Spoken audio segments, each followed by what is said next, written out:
Hello and welcome to my channel. Rhino here. Today, Piper is slacking off and asking for some time off so that they can spend some quality time going on a trip with their loved ones or something. So to make their job of editing a little easier this week, I present you with the chungus cut of my Skeptic's Journey series. Bit of housekeeping before we get going. I am going to keep the first video introduction in, but I will be cutting out the intros and corresponding intro music from all the subsequent videos, with the exception of a brief clarification on terminology in one of them. Also, I recorded the first two videos while I was actively fundraising for Project Share, so there's a couple references to donating there. You still can, the link still works, but it won't count toward that particular fundraiser. Alternatively, I have enough kids that signing up for my Patreon is basically the same as giving to a food bank given the current grocery prices. I mean, the people who rely on Project Share also have kids and shit, so... Anyway, I'm off track. On to the chungus! Hello and welcome to my channel. Rhino here. Today, we're starting a series. The Christianity Engaged channel has a playlist called The Skeptic's Journey, which they claim is a true story using the actual words of an actual skeptic. But that skeptic wants to remain anonymous. I know this individual personally, and the words used throughout this entire series are his exact words. For various reasons, our skeptic prefers anonymity, so we're using others to portray him. They totally exist, though. You just wouldn't know them. They live in Canada. Now, this story is undoubtedly going to be rather subjective in nature. If someone is convinced that a god exists because of the cosmological argument, for instance, I'm not really in any position to say, no, you weren't. But it is worth going through this sort of story, if for no other reason than to put on full display the kind of straw man of atheism that apologists like to present. Sure, they say it's a real person, and people are people, so even if it winds up being the most obvious and egregious version of an atheist strawman, it is still possible that it was a real person, but a lot of the arguments and talking points they have the atheist character say are more commonly found in Christian portrayals of atheism rather than in actual atheists. So let's put on our skeptical hat and take a look.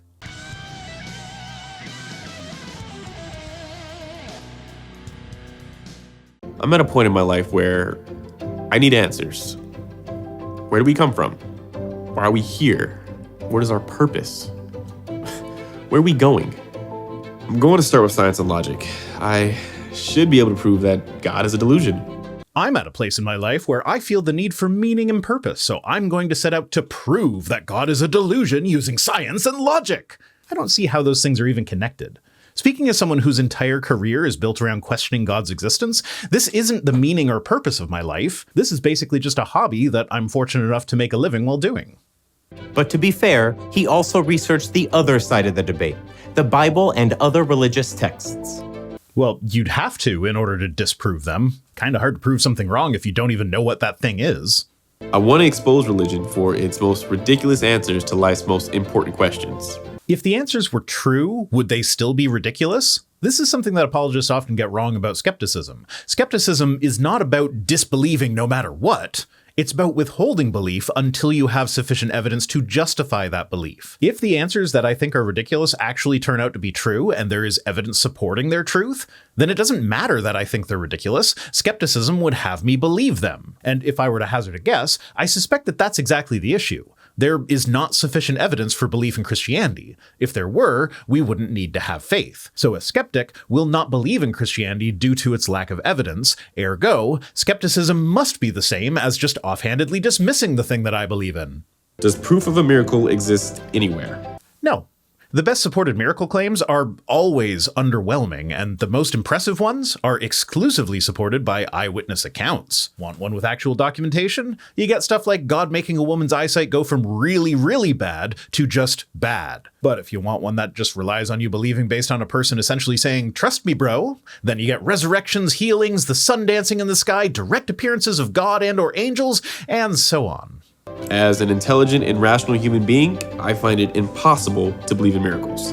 Again, that's the kind of statement not likely to be made by an actual skeptic. I am perfectly happy to believe in miracles. as soon as there's sufficient evidence pointing to the miraculous nature of miracles. And if the Christian God exists, this evidence is most definitely something that he is capable of providing. If, for example, prayers for healing always worked when it was a Christian doing the praying, that would definitely lead me to conclude that miracle healing is a real thing, and would also go a very long way towards convincing me that Christianity is the true religion, especially given the fact that the Bible says Christians will be able to heal people, and that this ability is explicitly meant to be assigned to convince non-believers. But if that were actually true, then any Christian who does not spend their time in a children's hospital healing sick kids is an immoral Christian. Those of us out here in reality are stuck having to do what we can to help using natural means, such as donating to Project Share during the fundraiser that I'm running by going to donate.vicerhino.com. As of this recording, we're at $2,140 out of our $15,000 goal, which is amazing, but we still got a long way to go. I haven't missed a fundraising goal for them yet, and I'd like to keep that trend going. And yet, all religions have their versions of them. And now we get the first bone that their skeptic is throwing to religion. I'm too intelligent and rational to believe in miracles, but all religions have miracles of some kind, so maybe there's something to this. For instance, the Bible is full of stories about miracles. Okay, this is so poorly written. You say that all religions have miracles, and then your for instance for that is the Bible has miracles? Like, obviously, all the religions that have miracles will have written accounts of those miracles. Though, honestly, I'm not sure why I would expect better from these guys. This is, after all, the same channel that, on a list of 10 reasons to believe in Jesus, included such things as people use Jesus' name as a swear word, and the calendar that predominantly Christian societies use is loosely based on an event in Christianity. We're asked to believe them solely on faith. Well, I'm sorry, but I can't do that without evidence to back it up. That is the first non-strawman thing he's said so far. Withhold belief until sufficient evidence to justify belief turns up. I tried reading the Bible once.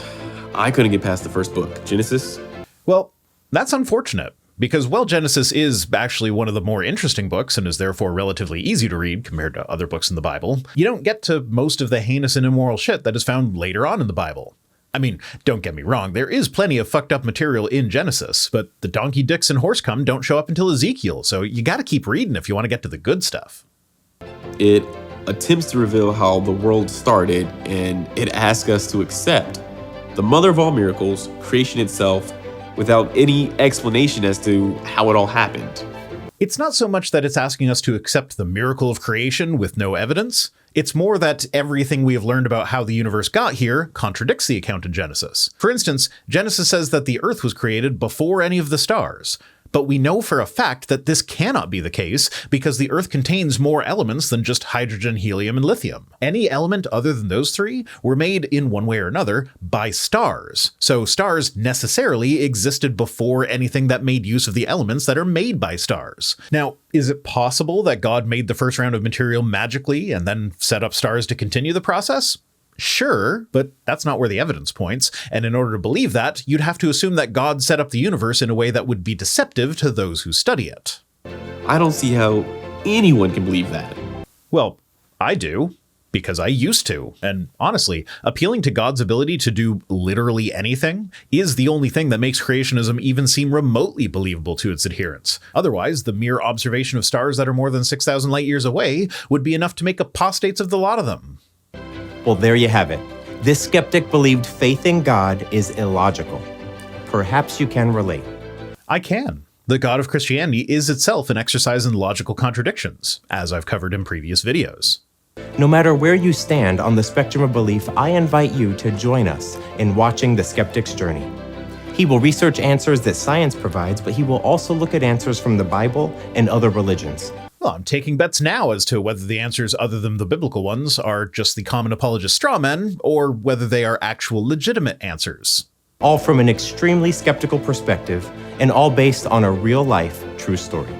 I very much doubt that, given what we've seen so far. I don't doubt that there is some kernel of truth at the core of the story, but it wouldn't surprise me if the skeptic was not an atheist, but instead was a more moderate Christian, and this is more of a story of how fundamentalist apologetics led them away from moderate Christianity into young earth creationism. This is all just speculation on my part, of course, but given how many apologists will tell you that they became a Christian at age 12, but then it turns out they were just raised Christian and 12 is the first time they went up for an altar call, I have my doubts.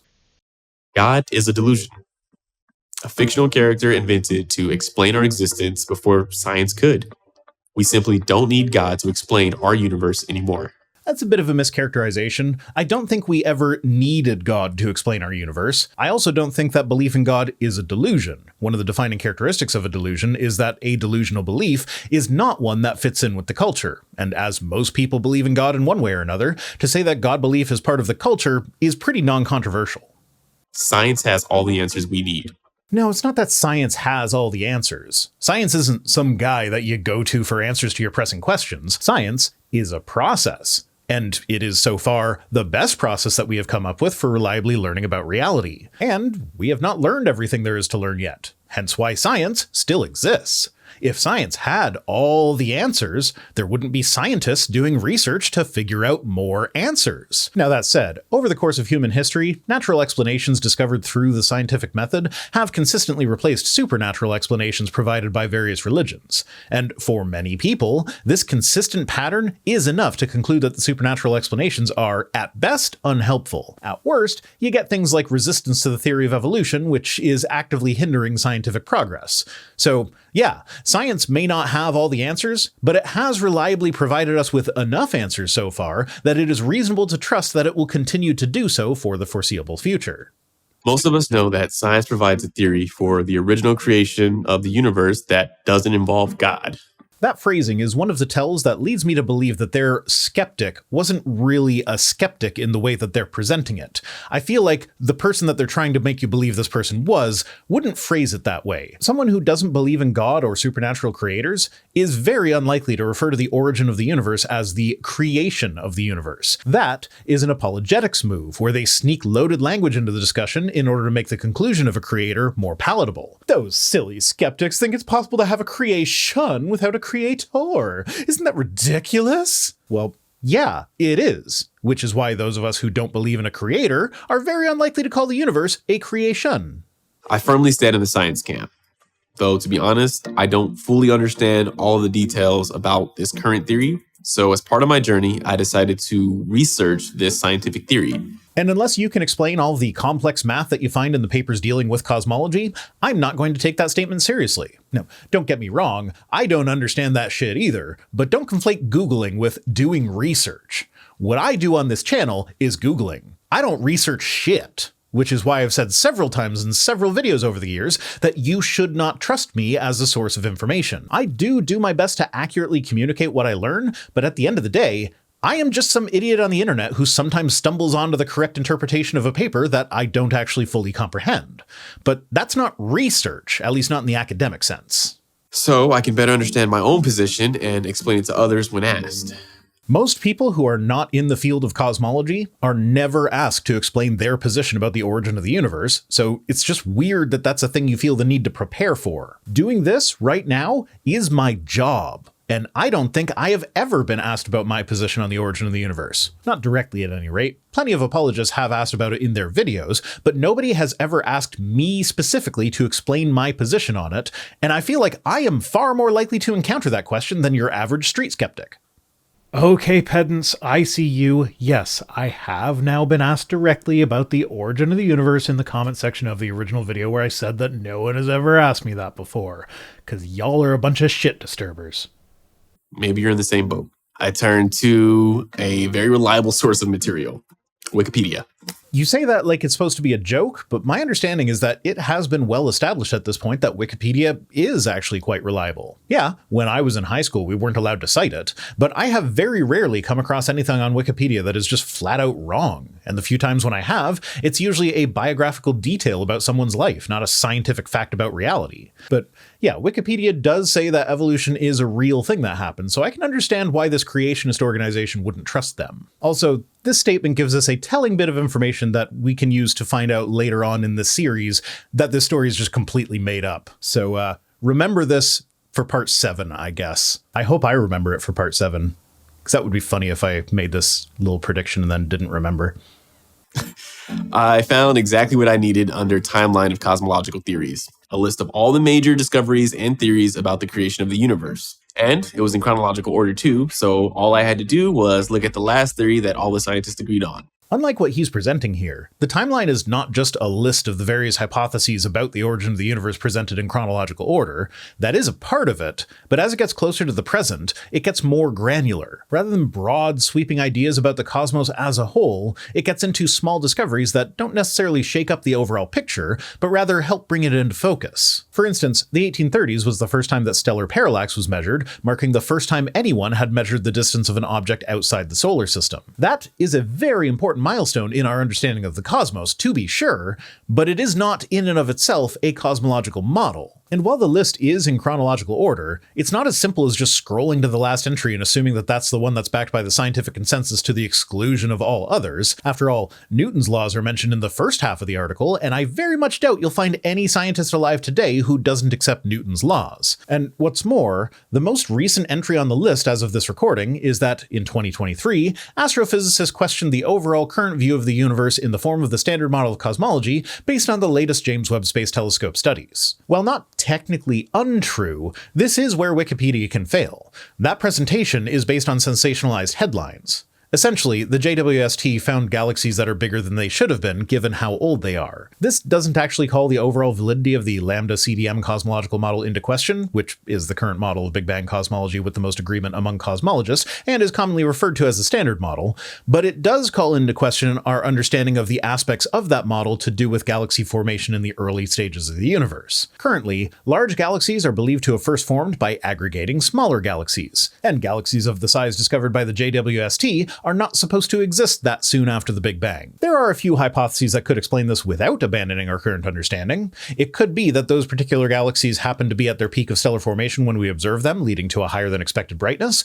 They could be bright because stellar winds have cleaned out a lot of the dust around them, making them appear to be brighter without being bigger. And it could be that we just so happen to look at a patch of sky that had a handful of anomalously large galaxies, but that will not turn out to be the norm when other patches of sky are observed. If any of those explanations turns out to be true, then we don't actually need much of an overhaul of our current understanding. And as it happens, follow-up spectroscopy revealed that most of these objects have active galactic nuclei, which boosts the galaxy's brightness and causes the masses to be overestimated, which just so happens to be a direct quote from the Wikipedia page on the lambda CDM model. I stand by my assessment that Wikipedia is generally reliable, but you still have to engage in critical thinking when reading it. Actually, scratch that. You have to engage in critical thinking when reading anything. Wikipedia just so happens to be the thing that we are currently discussing.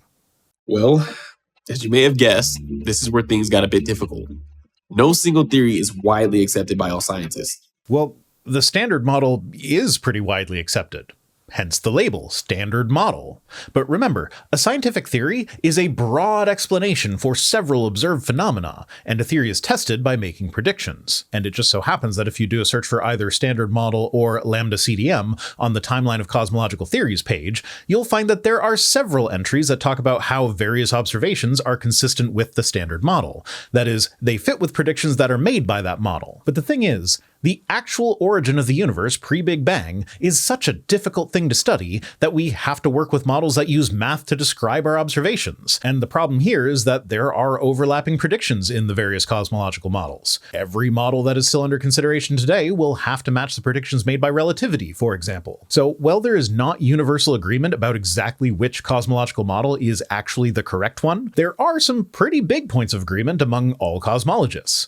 The universe is about 13.7 billion years old, relativity works, the Big Bang happened, stuff like that. In fact, if we go back to the lambda CDM model's Wikipedia page, we'll see a statement about how, despite its widespread acceptance because of how accurately it predicts a bunch of stuff about the universe, cosmologists believe that it may be an approximation of a more fundamental model, like how Newtonian gravity is an approximation of gravity as described by relativity. And this is not a problem for science. Remember, science is just a method by which we learn about reality.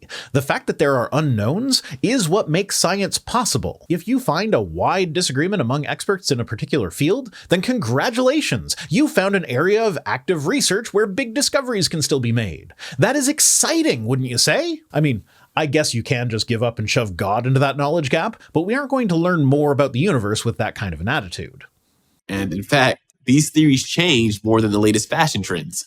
They changed to accommodate new data and observations. That is a good thing. That's how science works. If it never changed, then we'd never have learned how to make tools or build houses, and I rather like living in a house, thank you very much. In fact, at the time of this video, there are 93 discoveries or theories listed over the centuries. From the 16th century BC to 1899, there were 33 discoveries, roughly one every 108 years. I would really like to know what the inclusion criteria were for this list of 33 discoveries, because there are currently 65 items on the list in between those years. In the more modern items on the list, it could be argued that this video is a few years old, so maybe they've added on to the list with new discoveries, but it'd be really weird for them to add 32 items to the list from the 19th century and before. It's not like Johannes Kepler is still out there making new discoveries that get added during his lifetime. Now, as I mentioned earlier, a lot of the things on that list are not actually cosmological models, but they are discoveries that advance our understanding of cosmology. So maybe they only counted the actual cosmological models, right? Wrong. In the 9th century, we have observations of galaxies other than the Milky Way. In the 13th century, we've got evidence for Earth's axial rotation. We've got Newton describing his laws of motion in the 1600s. Why are those considered discoveries worth counting, but not, say, the first approximation of the speed of light being calculated using the orbital mechanics of Jupiter's moons in 1675? And if we do just want to look at cosmological models rather than discoveries that contributed to them, why not include things like the Jewish Talmud giving an argument for a finite universe in the 5th century, along with an explanation? It just seems rather arbitrary, so I would like to know how you guys decided to include the items that you did and exclude the ones that you didn't.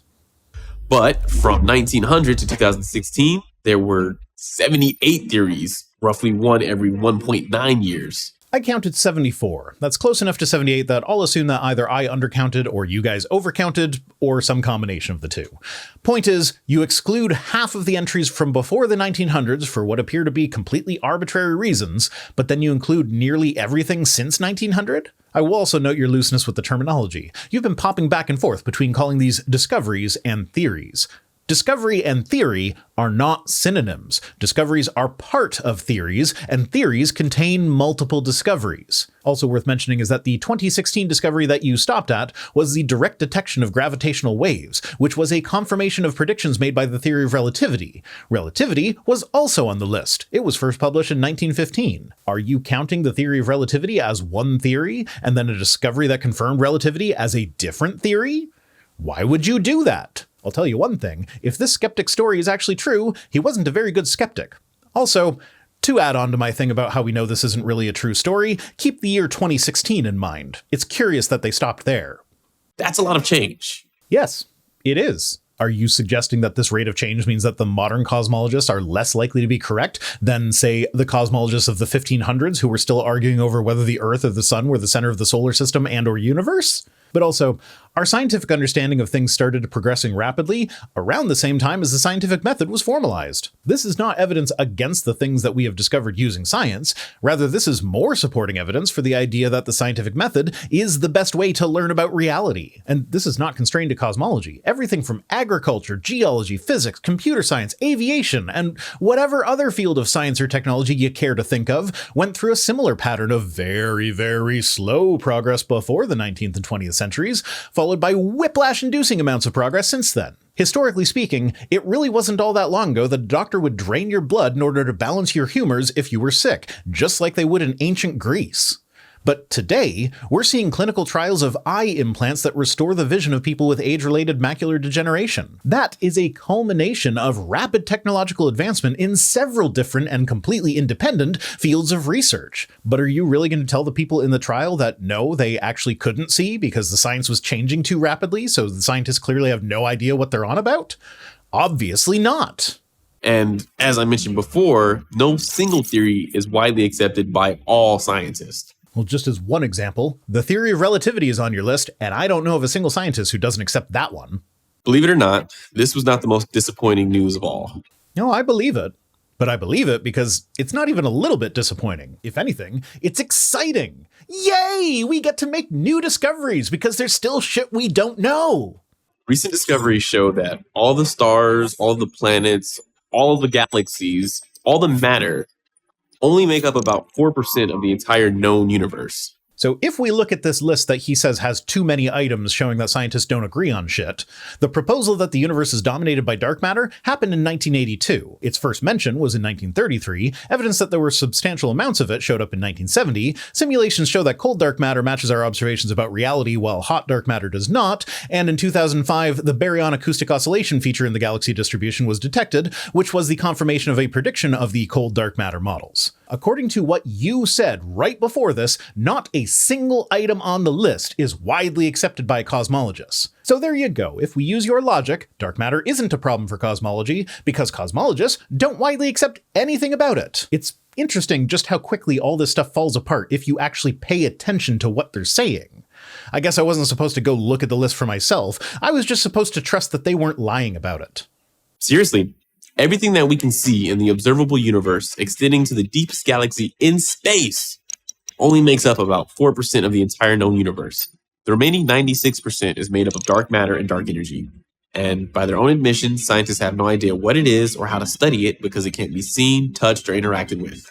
To quote the Harvard and Smithsonian Center for Astrophysics, quote, "Scientists study dark matter and dark energy in multiple ways." Now, sure, there is a lot that we don't know about dark matter and dark energy, but do you know how we learn about them? The scientific method. The modern concept of the atom was developed in the early 1800s and refined throughout the 1800s, but it wasn't until the early to mid-1900s that the modern quantum mechanical model of the atom took shape, and it wasn't until 1955 that we first directly observed an individual atom. The scientists working throughout the 1800s had a lot of misconceptions about atoms and didn't have the equipment necessary to properly study them, but they kept at it, and now we have a pretty good understanding of atomic theory. Turns out, the way you make scientific progress is by not stuffing God into the scientific unknowns. Who knew? And yet they know it exists because of its gravitational effects. You just said it can't be interacted with. Gravitational effects are interactions. As you might imagine, I'm having a hard time grasping this concept. How can we be sure of anything if everything we know is based on such an extremely limited subset of the entire universe? Results. You can't argue with results. Many of these discoveries have real-world applications that you make use of every day. Us not knowing exactly what dark matter is doesn't mean that we can't compensate for relativistic effects in GPS satellites. 4% to be exact. Oh, I misunderstood. Sorry. I thought he was going for that whole, this circle represents all the knowledge it's possible to have about the universe, and that little dot represents all the knowledge that we do have thing, rather than the only 4% of the universe is baryonic matter, therefore we can never learn about the other 96% of the universe, which isn't true, but even if it were, so what?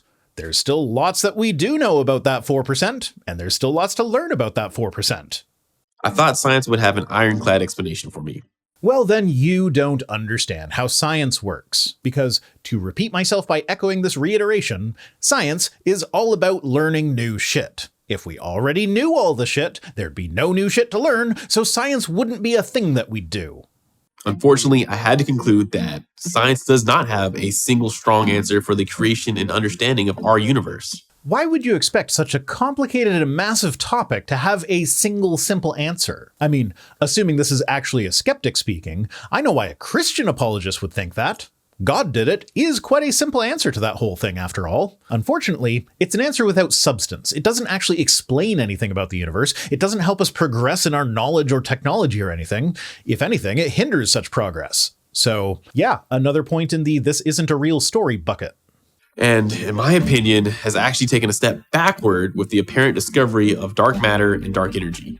Why would a new discovery set us back? Is it because a part of that discovery was that we have a lot more to learn than we initially thought? Because that doesn't actually set us back. That just expands our future potential, which, if anything, is pretty damn awesome. In summary, here's what I know. Scientists don't all agree on a single theory for the creation of the universe. Scientists do largely agree on the majority of the details regarding the origin of the universe, at least the details that come after the Big Bang. Before the Big Bang is still largely up for grabs, but yeah, basically everything from the Big Bang forward has a pretty broad consensus. Even if they did, the theory's changing every 2 years. Heaven forbid we make progress in our understanding. Over the course of my lifetime, I can expect the explanation for the origin of the universe to change nearly 40 times. Again, keep in mind, the items that he's counting as the theories changing are usually new discoveries that confirm predictions made by a previous theory, usually either relativity or the standard model of Big Bang cosmology. They're presenting this as though the accepted model is completely upended and we start from scratch every 2 years, but that's not even close to an accurate picture of the study of cosmology. Finally, the discovery of dark matter and dark energy reveals that the more we learn about our universe, the more we realize just how little we know. Which is super fucking awesome. I mean, who knows what sort of cool shit we'll be able to learn in the future? Less than 4%. It is extremely humbling. As it should be. Science works better when we don't assume we already have all the answers. So, what do I do now? Concede to a universe created by God? Why? Why would learning that we have a lot to learn still automatically make God a reasonable assumption here? Not a chance. This was disappointing, but I'm sure it was discouraging to a lot of scientists at first as well. Yeah, I'm sure a lot of scientists whose entire careers involve them hoping to make a groundbreaking discovery of some kind were disappointed by the idea that there are still lots of groundbreaking discoveries to be made. See, this is why I don't believe that this story is actually true. I don't think that an actual skeptic would, of their own accord, land on apologetics talking points if they were actually trying to understand the scientific view of cosmology. If we pretend that this story is actually real, the most generous interpretation is that this skeptic didn't think to actually read any of the entries on the list that he talked about and just assumed that each point was a completely new and independent entry, thus allowing for his silly tallying of changing cosmological theories. And then challenge them to push the boundaries of our understanding. Science just needs more time. Science will always need more time, because that's how learning things works. It takes time. This would be like looking at a first grade class and complaining that they don't know calculus, so calculus must not be real. What do you mean it'll take time to teach them everything they need to know in order to learn calculus? You're just using time as an excuse. In the meantime, I guess I'm going to take a look into the other side of the debate and explore some of the irrational theories provided by the Bible and other religions. Well, I've said it before, and I'll probably say it again before the series is over. The way that everything this guy says is worded in exactly the same way as they would be if it was an apologist making up things for a hypothetical atheist straw man to say makes it really hard to believe that this isn't just an apologist making up things for a hypothetical atheist straw man to say. Perhaps like this skeptic, you believe science has all the answers. And if you believe science has all the answers, then you have a fundamental misunderstanding of what science even is. Maybe you've been persuaded over the years to believe that science has disproven the Bible. Science has disproven aspects of certain interpretations of the Bible, yes. If you insist on interpreting Genesis literally, for instance, then science has disproven your interpretation, because we know that evolution happened. We know Noah's flood did not happen. We know that the story of the Tower of Babel is not how different languages happened. But there are plenty of Christians out there with a more nuanced approach to scripture, and while I still obviously don't agree with their interpretations, it is much harder to say that science disproved the Bible to people who don't look for science in the Bible to begin with. Or the existence of God.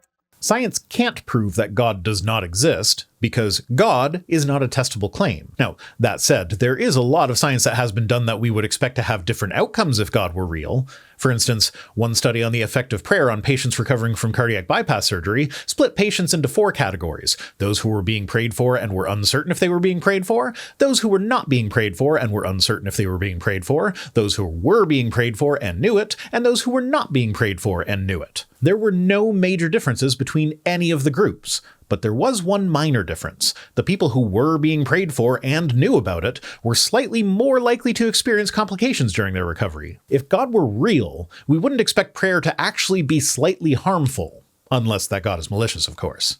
Like I said in part 1 of my journey, I just couldn't accept the miracle of the creation account captured in Genesis, the first book of the Bible. Yeah, and that one's not even really about the fact that it's a miracle. It's more about just how ridiculous the story is. God made a man, but forgot to make a mate for him. So after asking that man if he wanted to fuck any of the animals that he had made, with the man responding in the negative, God put him to sleep, ripped out one of his ribs, and made a woman out of it. In the garden that these two were living in, God had planted 2 trees, the tree of life and the tree of the knowledge of good and evil. Eating from the tree of life grants eternal life, and eating from the tree of knowledge of good and evil grants you the knowledge of good and evil. God told the man not to eat from the knowledge tree, saying that he would die on the day that he ate the fruit. No mention is ever made of the woman ever learning of this command. Then, a talking snake tricked the woman into eating out of the knowledge tree that she apparently did not know was off limits by telling her that she would not die after eating. She then convinced the man to eat the fruit as well. Then, when God came back, they hid from this omnipresent being. But after he found them, he cursed them for eating the fruit. He cursed the talking snake by taking its legs away. He cursed the man by making weeds grow in gardens, and he cursed the woman by making childbirth hurt. Notably, none of them died on the day they ate the fruit, making the snake the most honest character in the story. All of that is complete nonsense, even if we put aside the miracle of creation. Side note, but as it is nearing Christmas right now, I've been thinking a lot about the Santa story and how it compares to the book of Genesis. Wait, hear me out, I am going somewhere with this. You know how Genesis chapters 1 and 2 are completely different and mutually exclusive creation stories that creationists will bend over backward to try and harmonize? I've often said that the editors who compiled Genesis obviously didn't have a problem with the stories being contradictory, otherwise they either would have changed the details to match better, or they would have left one of the stories out. But them not having an issue with the contradictions doesn't mean that they didn't, on some level, believe in an underlying truth to both of those stories. And I've struggled to find a modern equivalent that can make that idea relatable in this hyper-literal world where the Bible says gay bad, so gay bad and whatnot.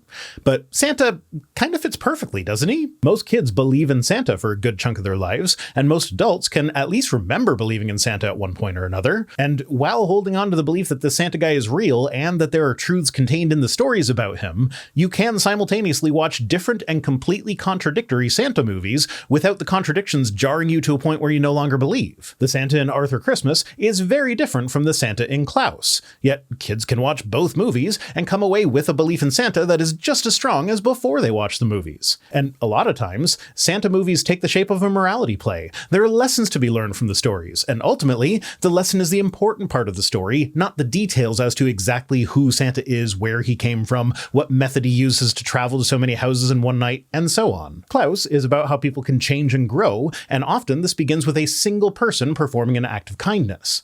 Arthur Christmas is about how you should always travel with musical slippers to put the lions to sleep. And that's how the ancient Israelites likely viewed their scripture. It's not about all the details being literally true, it's about the deeper meaning that you can get from the text about how lions can be lulled to sleep with musical slippers. But yeah, that's probably the most nuance you're going to see in this video. I hope you enjoyed it while it lasted. It was just too much to swallow without any proof. And that is why I always spit.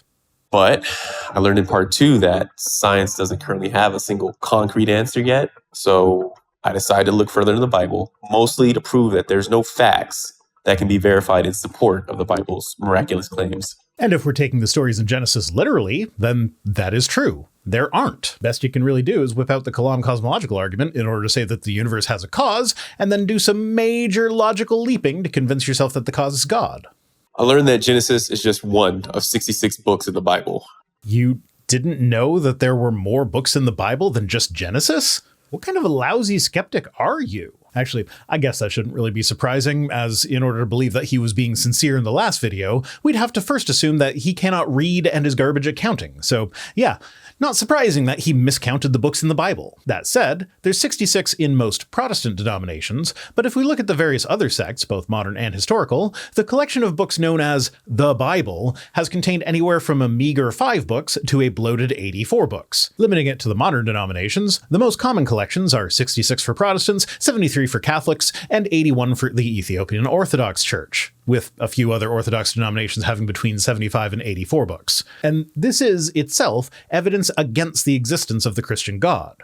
If such a God existed and he actually cared about getting his message out to people, then at the very least we'd expect it to be clear exactly what his message is, but Christians can't even agree internally on that point. If Genesis is the story of how God created the universe, then the rest of the Bible attempts to explain why he created the universe. Ezekiel 23:20. There she lusted after her lovers, whose genders were like those of donkeys, and whose emission was like that of horses. Verily I say unto thee, that is why the Lord God created the universe, because of donkey dicks and horse cum. And that he wants to have a relationship with humanity. I don't know. That last verse makes it sound like he's more interested in a relationship with donkeys and horses. But yeah, to reiterate, if God actually wanted a relationship with humanity, he could have at least made his message to humanity unambiguous. You know what I found? Apart from Genesis, the rest of the Bible is full of additional, absolutely crazy claims that we can actually investigate. Like the claim that pi is equal to 3, as would be the case if the measurements provided for a circular basin in 1 Kings 7:23 were accurate. Or the claim that breeding sheep in front of a peeled poplar branch will make their offspring have spots or speckles or stripes. Or the claim that stars could fall to the earth from the sky. And a bunch more. Sure, there are apologetics for basically any scientific error or inaccuracy that you can find in the Bible, but it really is weird that the God who is supposedly interested in a relationship with us and is also all-powerful and all-knowing allowed the appearance of error to creep into the Bible in such a way that would require the existence of human apologists who can explain away those errors. Before I explain, we need to separate the Old Testament, the books of the Bible written before the birth of Jesus, from the New Testament, the books of the Bible written after the birth of Jesus. Broadly speaking, I discovered that the Old Testament, which can get pretty boring in some sections, primarily tells the story of God's relationship with mankind. Is it not incredibly weird that the most important book in the universe, God's message for us, can be described as pretty boring in some sections? Was it really all that important that we include 9 consecutive chapters of so-and-so fathered so-and-so, who fathered so-and-so, who fathered so-and-so in First Chronicles? Would humanity be eternally damned if those chapters just got skipped over in favor of some more meaningful and engaging content? Like, I'm sure historians do use these lists for cross-referencing and whatnot, but surely God could have figured out a better way to preserve important but boring historical information without bogging down an important message for non-historians, right? It's actually pretty damning. Let's assume that the entire Bible is, in fact, God's important message for humanity. How many of the people who really believe that to be the case have actually read the whole thing start to finish? Well, according to a Barna survey, 61% of evangelical Christians have read the entire Bible, which means that if we assume that all of those 61% were telling the truth and didn't skip the boring bits, then more than a third of the most overzealous denominations haven't even bothered to read the entirety of what's supposed to be God's important message to us. But given that this is self-report survey stuff, I am willing to bet that the 61% number is a very large overestimate. And makes the case that humanity needs a savior. Oh, it's bold of you to assume that the entirety of the Old Testament can be summed up so simplistically. While the New Testament tells the story of that savior, defined as a person named Jesus of Nazareth, and the relationship that God or Jesus wants to have with us. And that relationship is one of a brutal slave master who is waiting for the right time to come and commit genocide on the majority of the Earth's population before allowing a select few into his eternal paradise. I then learned that the Old Testament contains over 300 prophecies or predictions about this future savior, Jesus. And y'all know what that means. It's time to roll the dice and look at a random one of the 300 prophecies. Looks like I rolled 168. Let's see where that takes us. It says that Isaiah 6, 9 through 10 prophesies that parables will fall on deaf ears, and that is fulfilled in Matthew 13, 13 through 15. Isaiah 6, 9 through 10 says, "And he said, Go and say to this people, keep on hearing but do not understand, keep on seeing but do not perceive. Make the heart of this people dull and their ears heavy, and blind their eyes, lest they see with their eyes and hear with their ears and understand with their hearts, and turn and be healed." If you read the surrounding context, this is God commanding Isaiah to keep Israel blind to God's actions in the world, lest they realize what's going on and take action to save themselves from God's wrath. The verses after seem to be referring to the Assyrian conquest of Israel and Judah, which was brutal. Now, in fairness, this prophecy does cross a bar that most prophecies on the list fail to. Matthew 13, 13 through 15 does explicitly reference this passage as being the reason that Jesus speaks in parables. But given that it's about a time when God fucked their shit up and used Isaiah to mislead them, doesn't reflect well on Jesus. But even though this is one of the better prophecies I've seen on the list, it still fails to be impressive because clearly the author of Matthew was aware of it and was actively trying to tie Jesus' life to Old Testament prophecies. I thought this was an interesting subject matter to investigate and was hopeful that I could debunk this entire charade once and for all. It's not so much about debunking it, it's more about a matter of plausibility. Sure, it is possible that if God were real, then that passage in Isaiah really was about Jesus speaking in parables. But it's much more plausible that the later author was aware of the old prophecies and so wrote his book in such a way as to fulfill those prophecies. Regarding these prophecies, well, I have to admit they're quite perplexing. They're perplexing in the sense that sometimes they are written in ways that are hard for modern readers to understand. There's a lot of cultural context that isn't obvious to us, and the translation process is most definitely imperfect, but usually the perplexity doesn't come from a place of, oh my god, how could this person possibly have known about future events that they were writing about? As far as I'm aware, There are two versions of that in the Bible. There are passages that were written after the fact, but written as though they were predicting things, and there are passages that are wrong. And there are books in the Bible that part of how we figured out when they were written is to look at the point where the prophecies in it stopped being accurate. So, yeah, perplexing, but not accurate or indicative of the truth of Christianity. They predict Jesus' entire life, and many of them are very specific. A problem for atheists that isn't actually a problem once you learn about how the Gospels were written. The earliest Gospel was written some 30 years after the guy died. There were already several Christian communities that existed when the Gospels were written, and they didn't all agree on the details. So when the Gospel authors sat down to put quill to papyrus with full access to the older scriptures, they not only had the legendary growth that happened during the time between Jesus' death and their writing, they had the ability to mold aspects of their story to fit better with the scriptures. They didn't even need to be doing this maliciously. They could honestly have believed that Jesus was fulfilling prophecy, and so went looking for details in scripture that were a close enough match to the stories that were floating around their communities, and possibly even engaging in the exact same sort of reasoning that modern apologists like to use when harmonizing contradictions. That of assuming that unstated hypothetical details must be true, because that fits in with my presupposition about the story. Like the harmonization of how Judas died in the book of Acts as compared to how he died in the book of Matthew. In Matthew, Judas throws his money into the temple and then goes and hangs himself in a non-specified location. The priests then use that money to buy the potter's field, which is then used as a burying place for strangers, and it is called the Field of Blood because it was bought with blood money. In Acts, Judas buys a field with the money, then falls down and explodes in the field, and his bloody death there is why that field is called the Field of Blood. The way these are harmonized by apologists, who for the most part sincerely believe that their harmonization is true, is by inventing details that aren't in the story. Matthew doesn't say where Judas hanged himself, but it must have been in the Field of Blood in order to make it fit with Acts. But Acts says that Judas bought the field himself. Well, the priests used his money to buy it, so that must count as him buying it. And after he hanged himself in the field that the priests had not yet bought, his corpse became bloated, then the rope holding him up snapped, and he fell to the ground and his bloated corpse exploded on impact. Now, if we're generous, we can say that this harmonization works. It smooths out the contradiction. But the problem is, in order to do that, a bunch of details that are not in the story had to be invented and then assumed to be true. And if modern apologists are willing to be that loose with the story, why would we assume that the people writing the Gospels were not similarly loose with the details in order to make the story fit with the prophecies that they were aware of? Given how vague a lot of the prophecies are, that's not exactly a hard thing to do. These prophecies predict when Jesus will be born.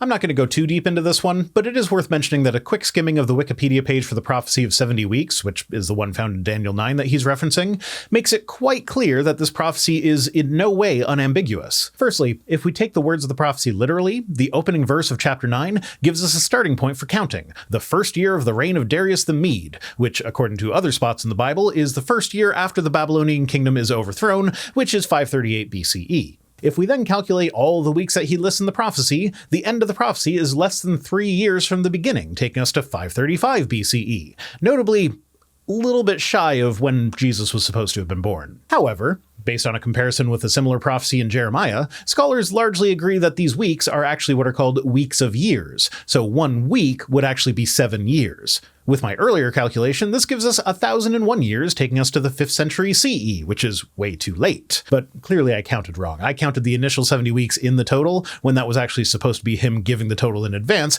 despite the total without those 70 weeks actually being a rather nice 69 weeks. I also added 4 for the half a week mentioned at the end. When talking about it as just weeks and not weeks of years, I wanted to give it the best shot of getting all the way to Jesus, so I purposely overcounted. The scholarly consensus, however, is that a proper counting takes you to about 170 BCE. The passage talks about a prince, an anointed one, who this guy almost certainly thinks is Jesus, but with the timing, potential candidates for the fulfillment of this prophecy could be the high priest Joshua, the governor of the Achaemenid Empire's Yehud province Zerubbabel, Ezra, Nehemiah, the angel Michael, or the Second Temple Jews as a group. So even if the numbers could be massaged to get us to the approximate time of Jesus' birth, there's simply too much ambiguity in the passage to actually say that it unambiguously points to Jesus' birth.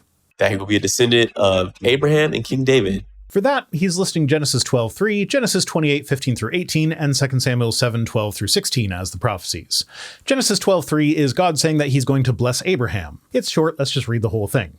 Quote, "I will bless those who bless you, and him who dishonors you I will curse, and in you all the families of the earth shall be blessed." I can see how you could think that this would be a prophecy that Jesus will be descended from Abraham, but that's not really saying much given that the established lore is that all of the Jews are descended from Abraham, and Jesus was a Jew. Genesis 28:15-18 starts in the middle of a dream. Weird that they'd cut the context out. If we go back to verse 10, Jacob is traveling from Beersheba to Haran. He didn't make it before nightfall, so he laid down and used a stone as a pillow. He then had a dream about a ladder with angels climbing up and down it. That's where we get Jacob's ladder from, if you didn't know. And God was at the top of the ladder. God then proclaims that he's going to give the land Jacob is lying on to him and his descendants, who will spread throughout the whole earth, and through them all the families of the earth will be blessed. That takes us to the beginning point of the prophecy. Then God tells Jacob that he is with him and will never leave him until he has fulfilled that promise. Jacob then wakes up, marvels at the fact that he found the gate of heaven, then made a pillar, put the stone that he used as a pillow on it, and poured oil on it. So this one doesn't even start until after the "you'll have a lot of descendants" part. The whole prophecy is just God saying he'll keep his promise, and then Jacob making an oily rock pile. The context makes it a bit easier to interpret the way he wants us to, but for some reason, they snipped that out. So you're welcome for making your prophecy look slightly better. But there is no mention of the house of David or of Jesus. It's just a promise that Jacob will have lots of descendants. The 2 Samuel 7:12-16 one is a little better. At least in this case, the promise is actually being made to David. It's God saying that if he gets a temple, he'll reward David by making sure the throne of Israel always has one of his descendants on it. Let's read the whole thing. It's not terribly long. "When your days are fulfilled and you lie down with your fathers, I will raise up your offspring after you, who shall come from your body, and I will establish his kingdom. He shall build a house for my name, and I will establish the throne of his kingdom forever. I will be to him a father, and he shall be to me a son. When he commits iniquity, I will discipline him with the rod of men, with the stripes of the sons of men. But my steadfast love will not depart from him as I took it from Saul, whom I put away before you." Now, given that the first temple is known as Solomon's temple, and that Solomon was the son of David who ruled Israel after David died, it seems that this prophecy is actually about Solomon, not Jesus. But put that aside for a moment and pretend that it is about Jesus. That whole being disciplined with the rod of men with the stripes of the sons of men part could certainly be referencing Jesus being whipped before being crucified, but if that is the case, then he's being punished for the iniquity that he committed. Correct me if I'm wrong, but isn't Jesus' whole thing supposed to be that he lived a perfect and sinless life? That doesn't really seem compatible with him being punished for iniquity that he committed. It's our iniquity he was punished for, not his own. So yeah, of the three prophecies saying that he'll come from the line of David, only one actually has anything to do with the line of David, and that one is very clearly about Solomon, not Jesus. That a star will announce his birth.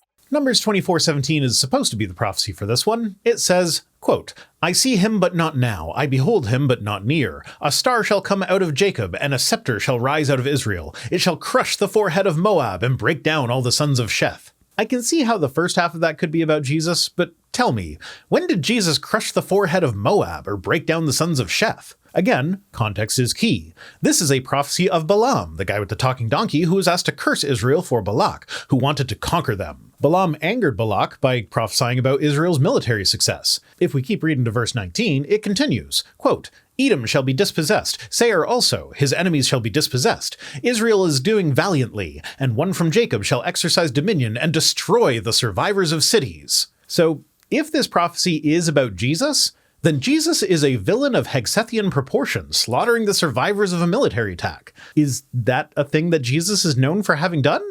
That he will be born in Bethlehem. This one's common enough that I have covered it several times in the past. So just quickly, in context, the prophecy in Micah 5 is about a ruler of Israel who will protect them from an Assyrian invasion. From verses 5-6, quote, "When the Assyrian comes into our land and treads in our places, then we will raise against him 7 shepherds and 8 princes of men. They shall shepherd the land of Assyria with the sword and the land of Nimrod at its entrances. And he shall deliver us from the Assyrian when he comes into our land and treads within our border." It's also about this leader coming from Bethlehem Ephrathah, a group of people too small to be considered one of the clans of Judah, not Bethlehem the city. I'm skipping ahead. Basically, the rest of this section is him listing the parts of Matthew where the author of Matthew makes callbacks to older scriptures and says that Jesus fulfilled whatever prophecy he's talking about at that moment. And they all have similar problems to what I've already discussed. Though I will bring up my favorite one. It's the riding into Jerusalem on a donkey prophecy. Because that one doesn't just get fulfilled in Matthew, it gets taken way too literally by the author of Matthew.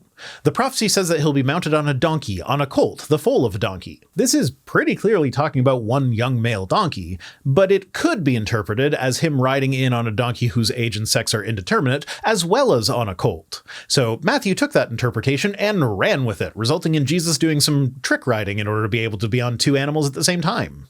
Believe it or not, that list was less than 20 of the more than 300 Old Testament prophecies about Jesus. And we'd assume that if you're only going to list a small amount of a much larger list, you'd pick the strongest, most obvious examples, right? And most of them only fit if you ignore context and squint really hard. This is actually why I don't think the gospel authors were doing a whole lot of massaging of the story to make it fit with the prophecies. If they were, you'd think there'd be at least a couple of prophecies that actually fit pretty well spot on. But instead, we wind up at places where we're supposed to pretend that a single long prophecy isn't actually a single long prophecy. It's really just a bunch of shorter prophecies within what looks like a single long prophecy, but also the short prophecies aren't delineated by the text in any way whatsoever. And that has to be true for most of the prophecies, because in order to fit Jesus, you have to ignore the parts of the prophecies that obviously don't fit Jesus. All of which appear to be validated in the New Testament. And if they were actually spot-on prophecies, that would be your answer right there. It is in no way surprising that the sequel addressed things that were brought up in the first book. In The Empire Strikes Back, when Luke ran off to confront Vader in Cloud City, Obi-Wan worried that all was lost because Luke was their last hope. Yoda then said, "No, there is another." Then in the next movie, it was revealed that Leia was Luke's sister, and that was who Yoda was talking about. Wow! Empire Strikes Back must be real. It contained real prophecies that were fulfilled in Return of the Jedi. No, it's just that Return of the Jedi was written after Empire Strikes Back, so it was able to knock down the pins that Empire set up. To me, that just doesn't seem possible. Yep. Totally impossible for a book that comes later in a series to fulfill prophecies written earlier in that series. No way that could ever happen without magic. Oh wait, sorry, I forgot that the time dimension exists, so people writing later actually have access to stuff that was written earlier, so can reference it. In fact, it's crazy. It would be an absolute miracle for all of these extremely specific predictions to come true. Maybe if they were actually extremely specific and the fulfilling events were recorded by authors who weren't very clearly motivated to make their stories fit with the prophecies, you might have a point. But since they are neither specific nor corroborated by unbiased authors, your point falls apart. So where does this leave me in my thinking? Well, if you were actually a skeptic, it would probably leave you thinking about how anyone could possibly consider this to be good evidence. But since you're a fictional character that this organization is pretending is real, it leaves you thinking that there might just be something to this Jesus stuff. Ready to accept Jesus as my savior? Not a chance. Being the never-ending skeptic that I am, I was not 100% convinced that the Old Testament writings, with all of those predictions, were written prior to the life of Jesus. Oh, for fuck's sake. That is how you think skeptics deal with the prophecies? I don't know of a single person who thinks that all the Old Testament was written either during or after the life of Jesus. That's not a skeptical position. That's an idiotic one on the same level as flat earthers.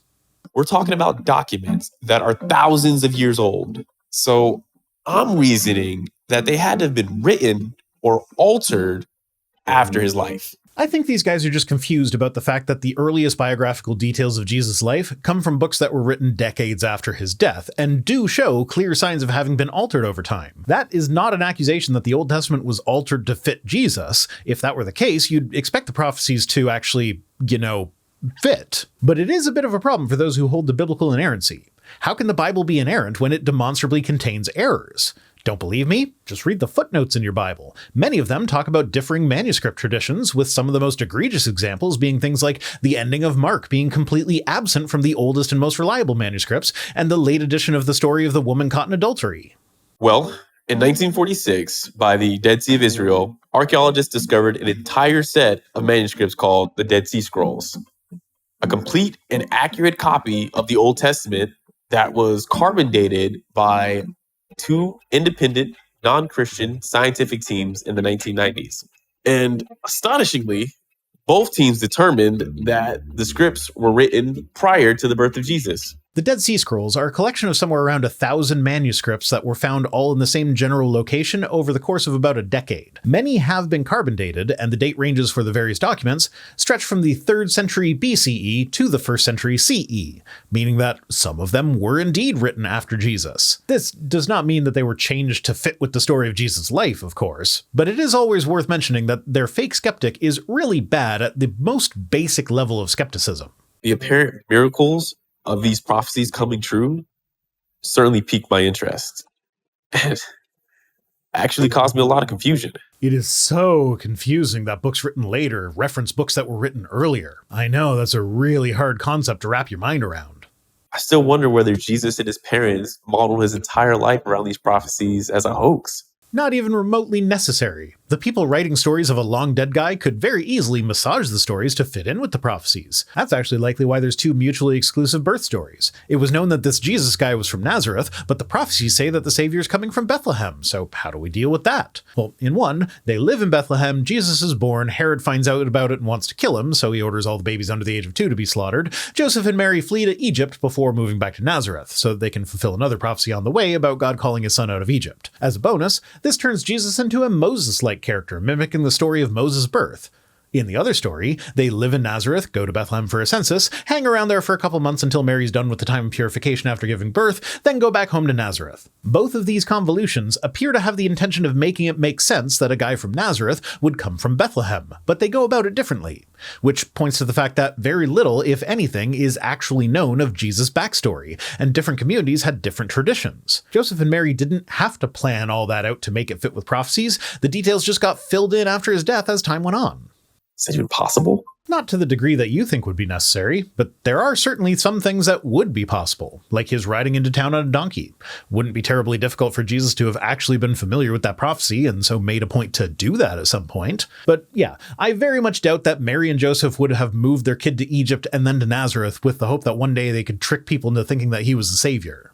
In the meantime, I suppose I'll continue to investigate these other alleged miracles in the Bible, as well as this person Jesus, whom these 300 prophecies were written about. And I have my doubts about how well you'll do at that, given that you seem to already be of the opinion that everything contained in the gospel is actually true.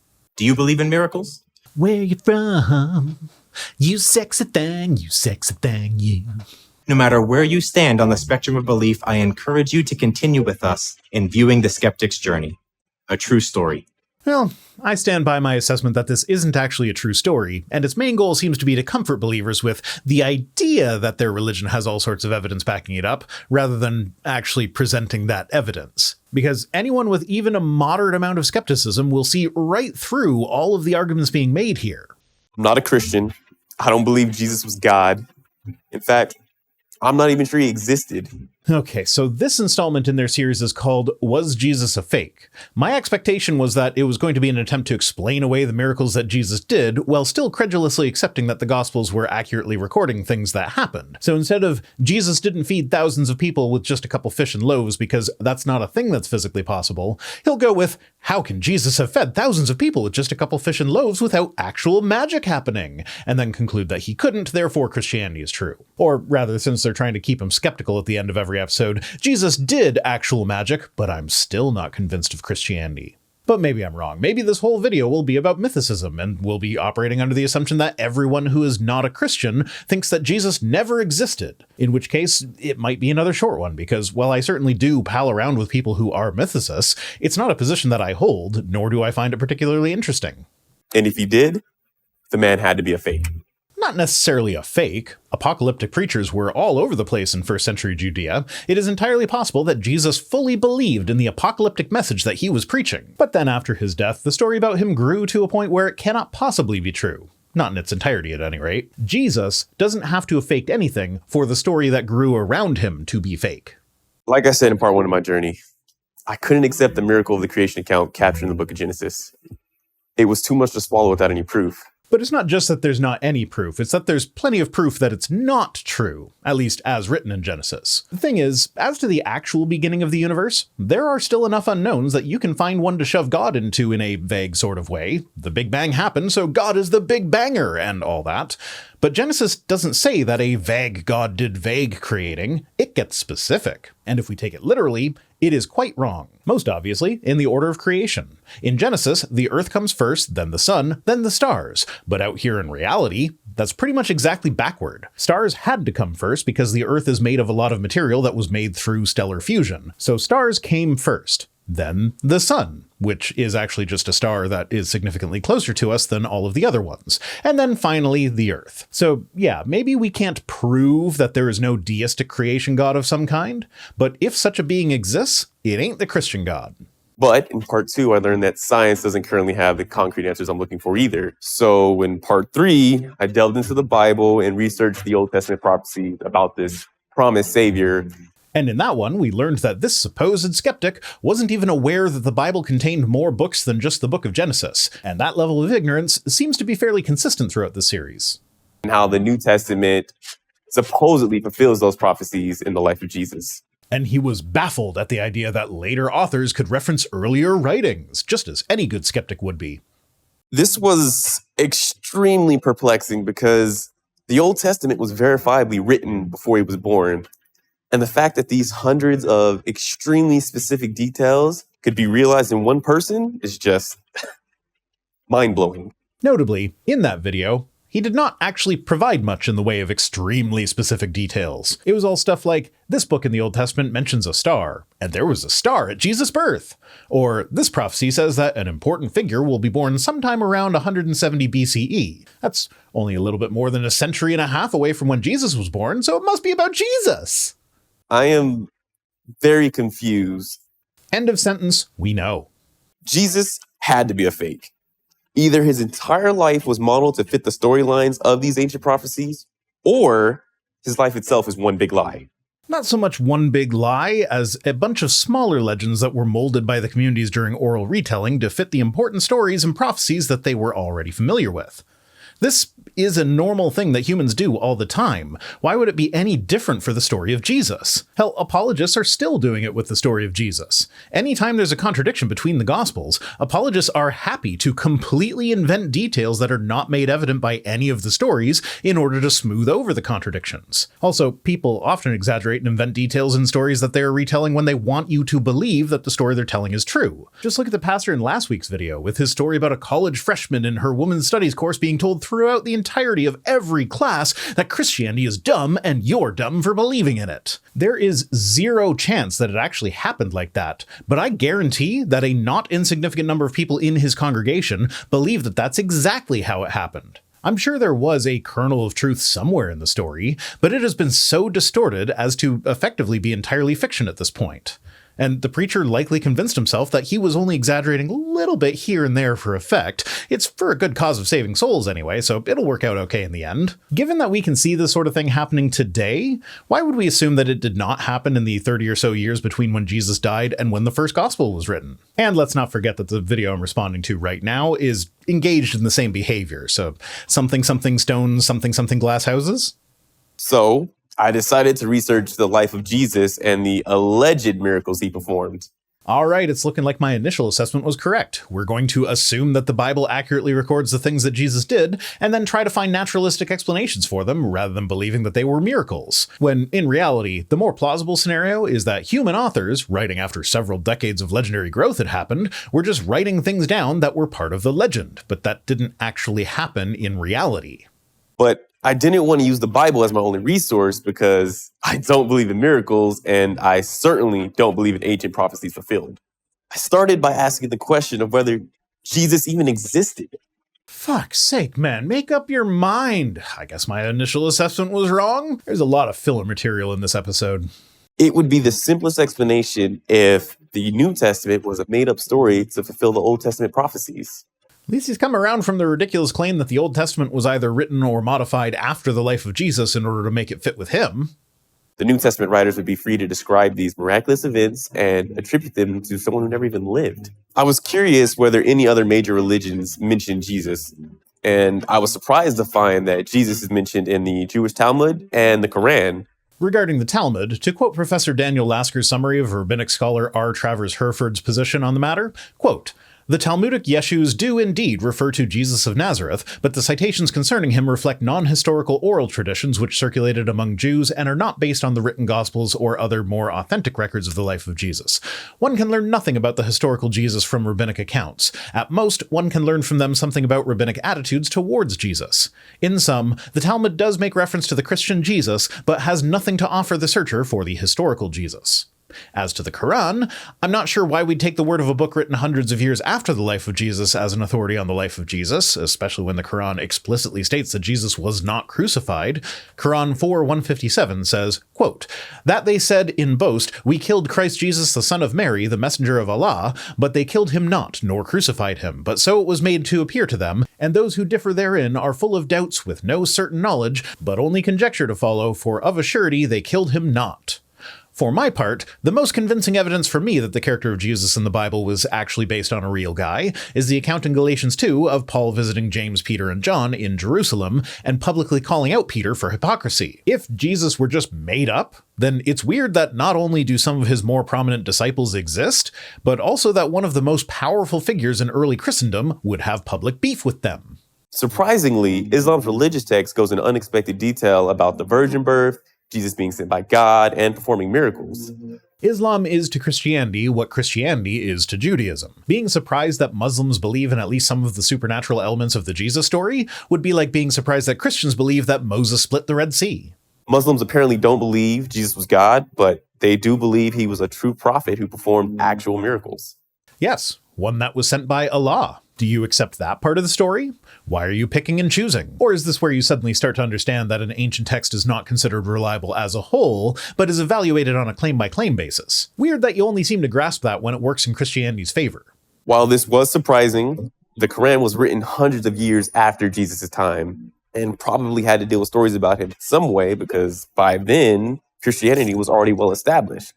I decided to disregard this source as repeating a previously told untrue story. I like how his default assumption for the Bible is that it's true and accurate, but for the Quran, he's just dismissing it because of how late it was written. Like, dude, the reason the Gospels record Jesus as having fulfilled Old Testament prophecies are also because they were written hundreds of years after the Old Testament books. But apparently, that never occurred to him. So I wanted to see what the ancient Greeks, Romans, and Jews who despised Christians had to say about Jesus. I decided to limit my research to surviving documents written within the 1st or 2nd centuries, soon enough after Jesus' death to be original and not rewrites of other fictitious material. Taking bets now as to whether he brings up the Testimonium Flavianum, and when he does, whether or not he mentions that scholars universally agree that most, if not all of it, was Christian interpolation.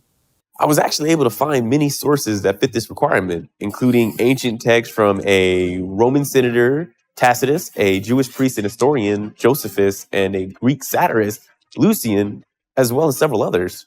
These documents refer to him as Jesus or Christ and provide numerous other details about his life. What details? Tacitus just references Jesus as the guy that Christians believe in and says that he was executed. Josephus, not Josephus, yes, I'm going to get all high and mighty when I actually know how to pronounce something, mentioned Jesus twice that I am aware of. One in the infamous Testimonium Flavianum, which is very obvious Christian interpolation. He waxes poetic about how Jesus was this great miracle worker and indeed was the Messiah, confirming that he had risen from the dead as the prophets had foretold, and so on.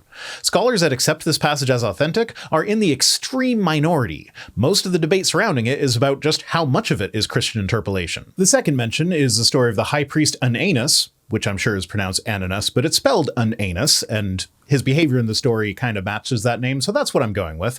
But it's the story of him being stripped of the priesthood, at least partly because of his execution of James, the brother of Jesus. In the story, he refers to James as the brother of Jesus, who was called Christ. This passage is authentic, but there is debate about whether the who was called Christ bit was an interpolation. Either way, best we have here is that Jesus had a brother named James. Lucian wrote a satirical play where the main character takes advantage of the gullible Christians, tricking them into thinking that he was a god and living off of their donations. But the jig is up when they find him breaking their dietary laws, resulting in his excommunication. It's generally accepted that his view of Christians was not a Christian interpolation, pretty much based on how wrong he was about them. And while he was wrong about 2nd century Christians, he might just have me believing in prophecy based on how fundamentalist Christians treat Trump as an almost godlike figure, while he is so clearly grifting the shit out of them. So from the sources that he mentioned, if we ignore the obvious Christian interpolation, the best case scenario here is that Jesus was a wise guy who had a brother named James and was executed by Pilate. That's not exactly a lot to go on. The findings tend to make it impossible to say that Jesus did not exist because there are too many references about him from sources that were actually against Christianity. I know of several mythicists who would disagree with that assessment. Most of the references to Jesus from hostile sources are just people explaining what Christians believed, not actually corroborating details about his story. But that's not a hill that I'm willing to die on, so I'm not a mythicist. To summarize the information from these non-biblical, non-Christian sources, I had to conclude that a man named Jesus existed, who was also called Christ. Jesus was crucified by Pontius Pilate, a Roman prefect. Jesus had a brother named James who was stoned to death for his belief in Jesus. Okay, where'd you pull that from? The Josephus quote about James just says that he was Jesus' brother, and the high priest Ananus accused him, along with a group of unnamed others, of being breakers of the law. Then he had them executed. The focus of the story is on Ananus waiting until others who would oppose him were either dead or absent before going on a power trip. It says nothing about James being a Christian or the group of others that were executed along with James. It's just a story of a guy going on a power trip. Jesus had many followers who were killed for their faith in him. The way you're wording that is a bit of a stretch. I presume that conclusion comes from Tacitus' account of Nero blaming Christians for the fire in Rome, resulting in many of them being executed in some pretty horrendous ways. So technically what you said is true, but since we're in the middle of a discussion about the details of Jesus' life, saying that Jesus had followers who were killed for their faith in him makes it sound like these followers knew Jesus while he was alive, which is not at all apparent from any non-Christian sources.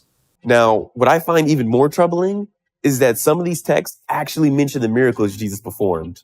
And I'm betting that this is where he's going to get into the specifics of the Testimonium Flavianum, but not enough of those specifics to figure out that scholars agree that it's at least partially a Christian interpolation. And as I said before, many of these writers were against Christianity. Most of them were atheists or members of other religions, and yet they still mention the miracles. I would like you to explicitly state which ones were atheists. I don't think I've come across a first century historian that would be described that way. As to the members of other religions, it's not really surprising that a pagan historian would accept that Jesus was a magician of some kind, but I'm not sure how an historian who believed in magic credulously accepted claims of magic is supposed to be convincing to me. This would be the equivalent of a Hindu citing a Christian apologist saying that the miraculous healing attributed to Vishnu was actually a demon as evidence for Vishnu. Josephus went so far as to describe the resurrection of Jesus as though it were fact. And there it is. That is actually one of the ways that we know that this was a Christian interpolation, because a Jewish historian that by all accounts never became a Christian, describing Jesus as the Messiah who really did come back from the dead, is just wild, especially given that elsewhere in his works he described the Emperor Vespasian as having fulfilled messianic prophecy. There's also the fact that there are no writings of any important Christian authors or historians that show any awareness of this Josephus passage before Eusebius in the 4th century. And there were plenty of such authors that showed an awareness of the works of Josephus, like Justin Martyr, Theophilus of Antioch, Irenaeus, Clement of Alexandria, Julius Africanus, Tertullian, Hippolytus, and Origen, among others. Yes, this is an argument from silence, but it is a silence that speaks volumes. To have a famed Jewish historian confirm both the resurrection of Jesus and his status as Messiah would definitely be worth bringing up when writing their apologetics defending Christianity, but none of them even seemed aware of it until centuries after Josephus died. Also, remember that thing last week where the preacher said that we only have one manuscript of any of Josephus' works that dates back to before the 9th century?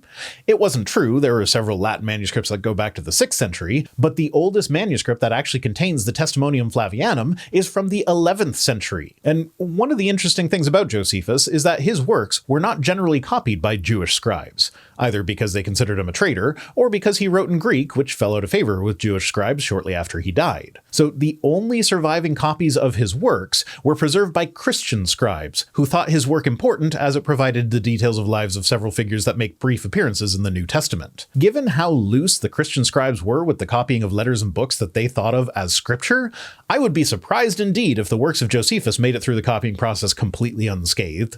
Why would he do that? He wouldn't, which is why we know that it was a later insertion. I found something in the Bible that really bothers me. Is it the approval of slavery? Treating rape as a property crime committed against whichever man owns the woman? Jesus telling people to bring his enemies and slaughter them at his feet? The multiple genocides commanded by God?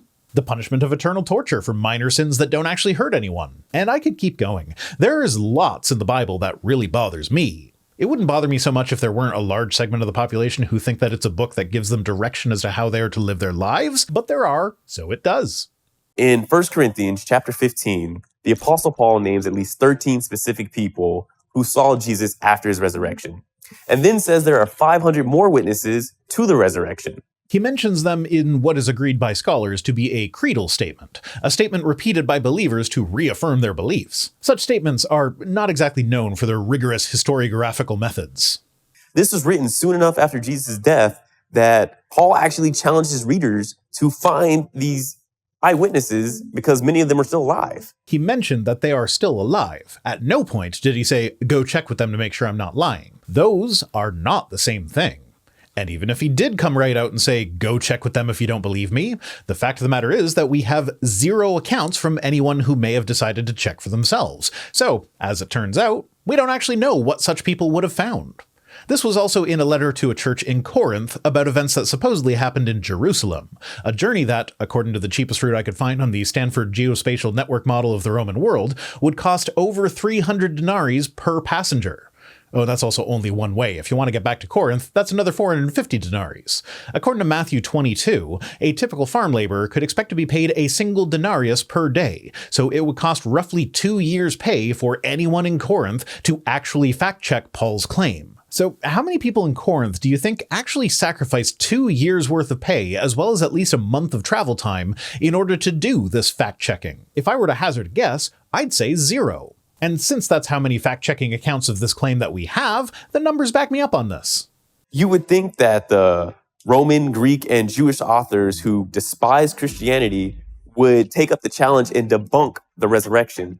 I couldn't find one ancient text that denied Jesus' existence or even attempted to debunk the miracles as fake.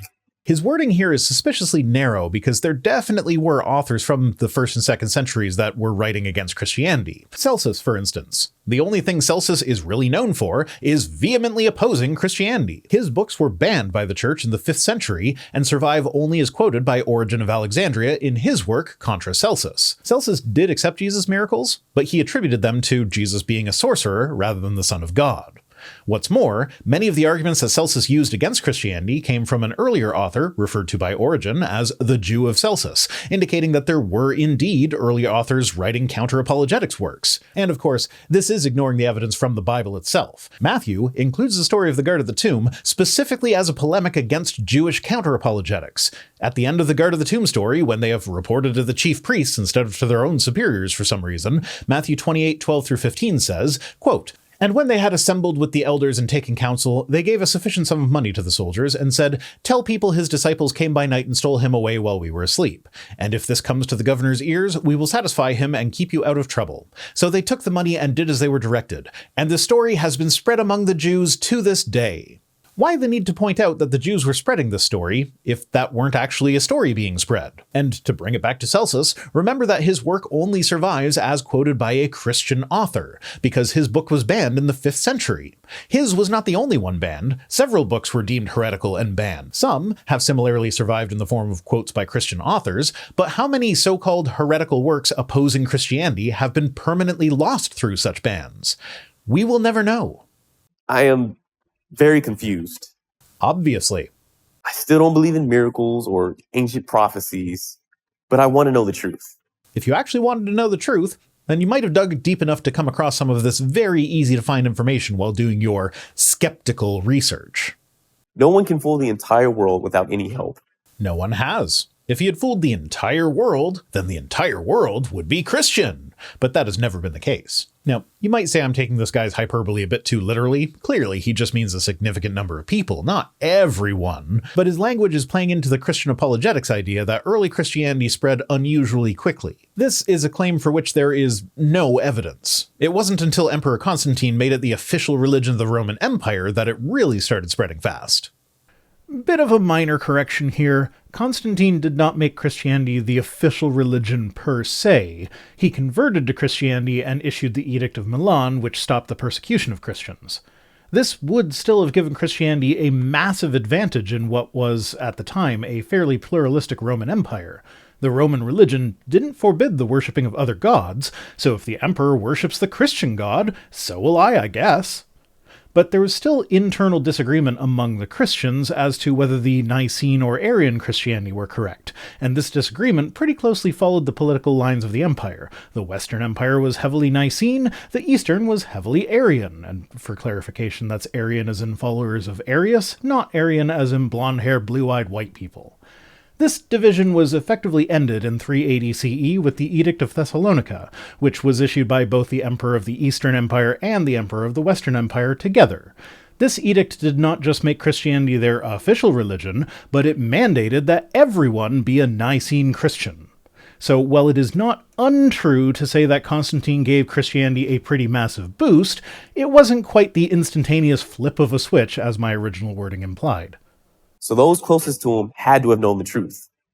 I think for my next area of research, I'm going to investigate those people closest to Jesus. Okay, so the next one is going to be they wouldn't die for a lie, apparently.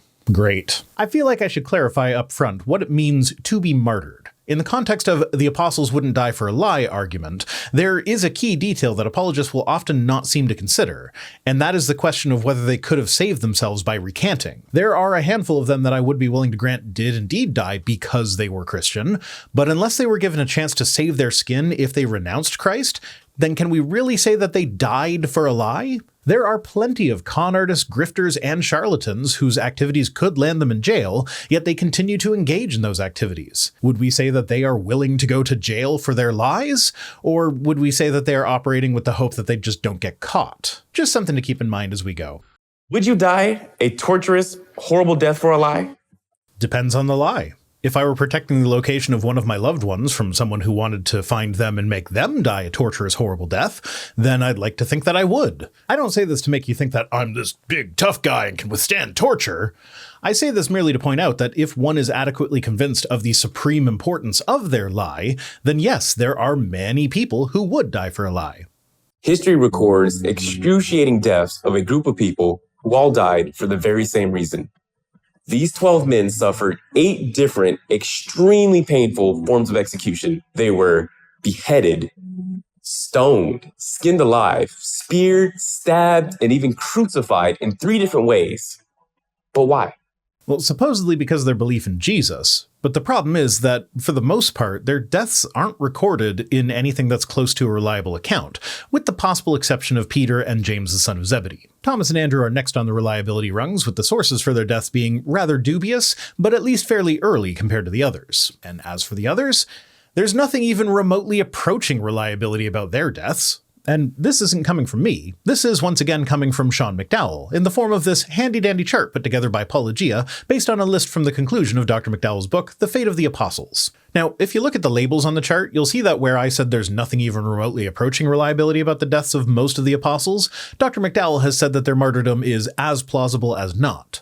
That is primarily a difference in a priori assumptions. He assumes that the Bible is a reliable source and carries that assumption through to the next assumption, that all of the disciples continued preaching the gospel after Jesus died. Throughout his book, he consistently refers to the Bible with the assumption that it is reliable.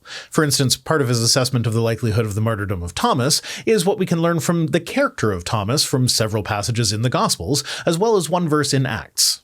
Continuing past the biblical sources, the other important bit of supporting evidence is that the Acts of Thomas, written in the 3rd century, references a king in India, and we have found coins bearing this king's name, indicating that he was indeed a real person. This leads Dr. McDowell to the conclusion that there is some historical core to the book The Acts of Thomas.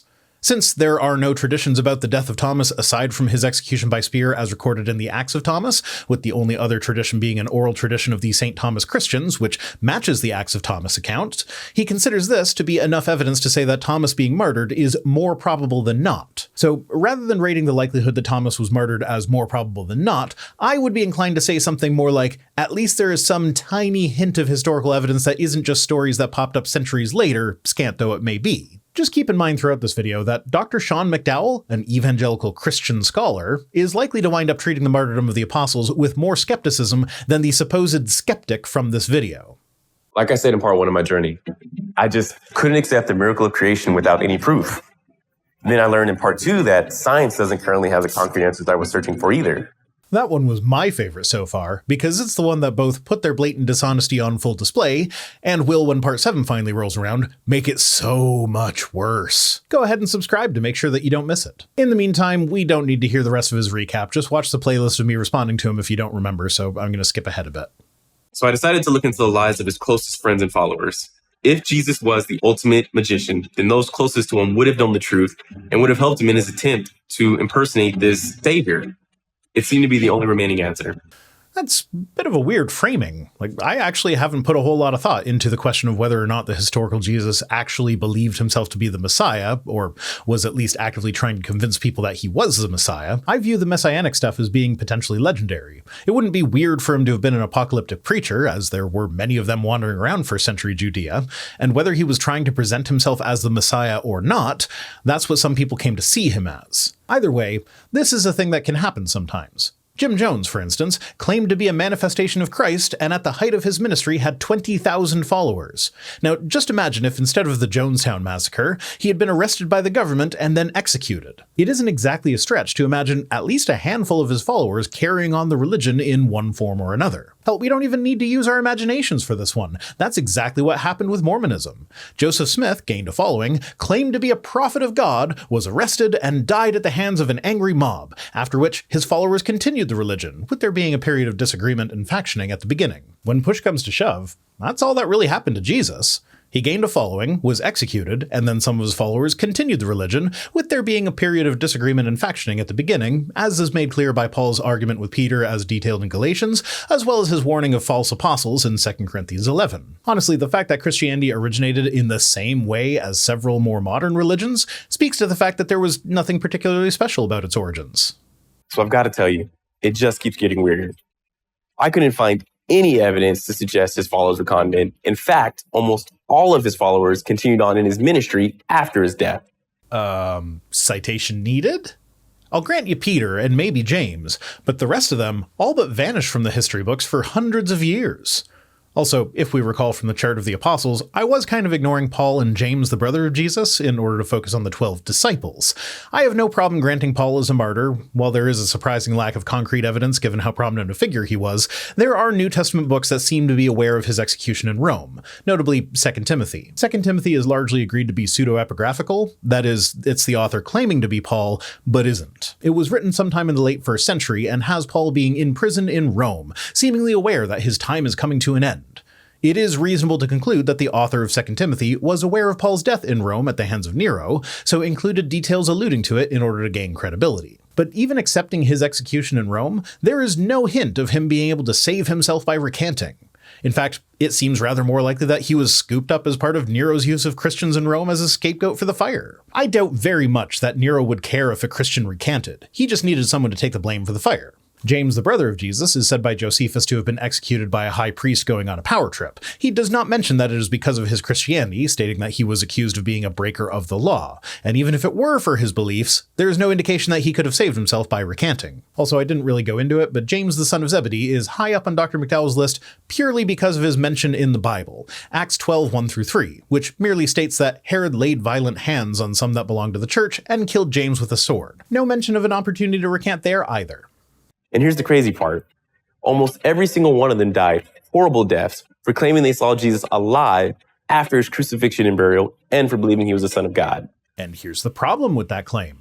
The evidence is severely lacking. The accounts of the apostles being martyred are mostly found in sources that are not trusted for any other details. Like, remember how Dr. McDowell concluded that there is an historical core somewhere in the Acts of Thomas because it mentions an Indian king who actually existed? The context in which it mentions this king is when Jesus, yes, that Jesus, sells Thomas to that king as a slave. So why would we accept the claim that Thomas was speared to death, but not that Jesus, after the resurrection but apparently before the ascension, decided to make a bit of quick cash by selling one of his disciples into slavery? And remember, Thomas is one of the high confidence martyrs. Matthew is in the basically a coin flip category. Depending on the source, Matthew either died of old age, was beheaded, was stabbed in the back while praying before resurrecting, resulting in the suicide of his killer, or was sentenced to burning, with the fire miraculously destroying a dozen idols, killing a bunch of soldiers, and then turning into a dragon that chased the king around before finally getting to Matthew, who at that point voluntarily gave up his life, then resurrected and ascended to heaven accompanied by 2 angels. Dr. McDowell says that it may not be possible to determine with any confidence which of those traditions contain an historical core, but it would be pretentious to dismiss them all as fabrications. But he never explains why this would be pretentious. He acknowledges that we cannot confidently determine any of the stories to have its basis in history, so I would ask, why would we assume that at least one of them does? They can't all be right, but they can all be wrong. And by Dr. McDowell's own admission, we can't be confident that any of them are right, so I see no reason to assume that one of them has to be. And the story is similar for all of the other disciples. Legendary accounts written centuries later, including fantastical details that no Christian, scholar or otherwise, accepts as true. Paul and James, the son of Zebedee, were beheaded. Jesus' own brother James was stoned to death for his faith in Jesus. Peter was crucified upside down. His brother Andrew was tied to a cross with ropes, where he hung for more than 2 days before he died. Okay, I'm not going to do a deep dive on every single one of the apostles, but the Andrew thing is actually kind of funny because not only do they have his cross wrong, Andrew got an X-shaped cross, hence why the X on the flag of Scotland is known as the St. Andrew's Cross, but also he hung on a cross for more than 2 days, leaves out the bit where he was preaching at passersby from the cross, making his crucifixion sound like something out of the life of Brian. Philip, Thaddeus, and Simon the Zealot were crucified like Jesus. Another James, the son of Alphaeus, was stoned, and when he didn't die immediately, he was clubbed to death. Matthew was stabbed to death. Thomas was speared to death. Bartholomew also died a horrible death. Although accounts differ, he was either skinned alive, stoned to death, or crucified. For most of the apostles, he's saying how they died as though it's a sure thing. But setting aside Dr. McDowell's book for now, let's head over to the very Christian website, overviewbible.com. They have an article on the deaths of the apostles that comes with a handy-dandy little infographic showing how they all died. Out of the 14 people that they consider apostles, the 12 plus James and Paul, only 6 have a single type of death listed, meaning that for more than half of them, there are competing and mutually exclusive traditions about how they died. John might have died of old age or been boiled to death. Philip could have been crucified, stoned, beheaded, or died of old age. Bartholomew could have been flayed, crucified upside right, crucified upside down, or drowned. Matthew could have died of old age, been burned, stoned, stabbed, beheaded, or, slain? I feel like all of those could be called slain, but they make that distinction, so I'm assuming that's just another account that uses a different weapon or something. They never really clarify. Anyway, you get the idea. There are a bunch of conflicting accounts of the apostles' deaths, and these accounts are not considered trustworthy for anything except, for some reason, the specifics of the apostles' deaths. The historical records are questionable on some of the details for some of these martyr stories, but I have to admit, the majority of them have strong historical documentation, even some from non-biblical sources. What do you consider to be strong historical documentation? Because the majority of them have nothing even approaching moderate historical documentation. The strongest non-biblical documentation is the offhanded mention of James in Josephus, and that one's pretty weak. And there's no evidence to the contrary. There's no evidence to the contrary. Okay, let's do a little thought experiment, shall we? Let's say, hypothetically, that only Peter continued the ministry of Jesus, and we'll grant Paul as a convert to that ministry at some point, though from Paul's writings we know that he had some pretty big disagreements with Peter, so their ministries weren't exactly identical. But in this hypothetical, the rest of the disciples just went back to whatever lives they had before Jesus, fishermen, tax collectors, and the like, never doing anything particularly noteworthy. Would we expect there to be historical accounts recording their boring lives if that were the case? I would argue, no. Most fishermen, tax collectors, and whatnot to have ever lived get zero mentions in any historical document. That seems to be the norm. But also, there is some biblical support in the book of Matthew for the idea that at least some of the disciples were known to have gone back to their pre-Jesus lives. Towards the end, in chapter 28, verses 16 and 17, it mentions that the 11 disciples went to Galilee, saw the risen Jesus, and worshipped him, but some doubted. It never clarifies that these doubters had their doubts assuaged, it's just an offhanded "some doubted" right before Jesus gives the Great Commission and the book ends.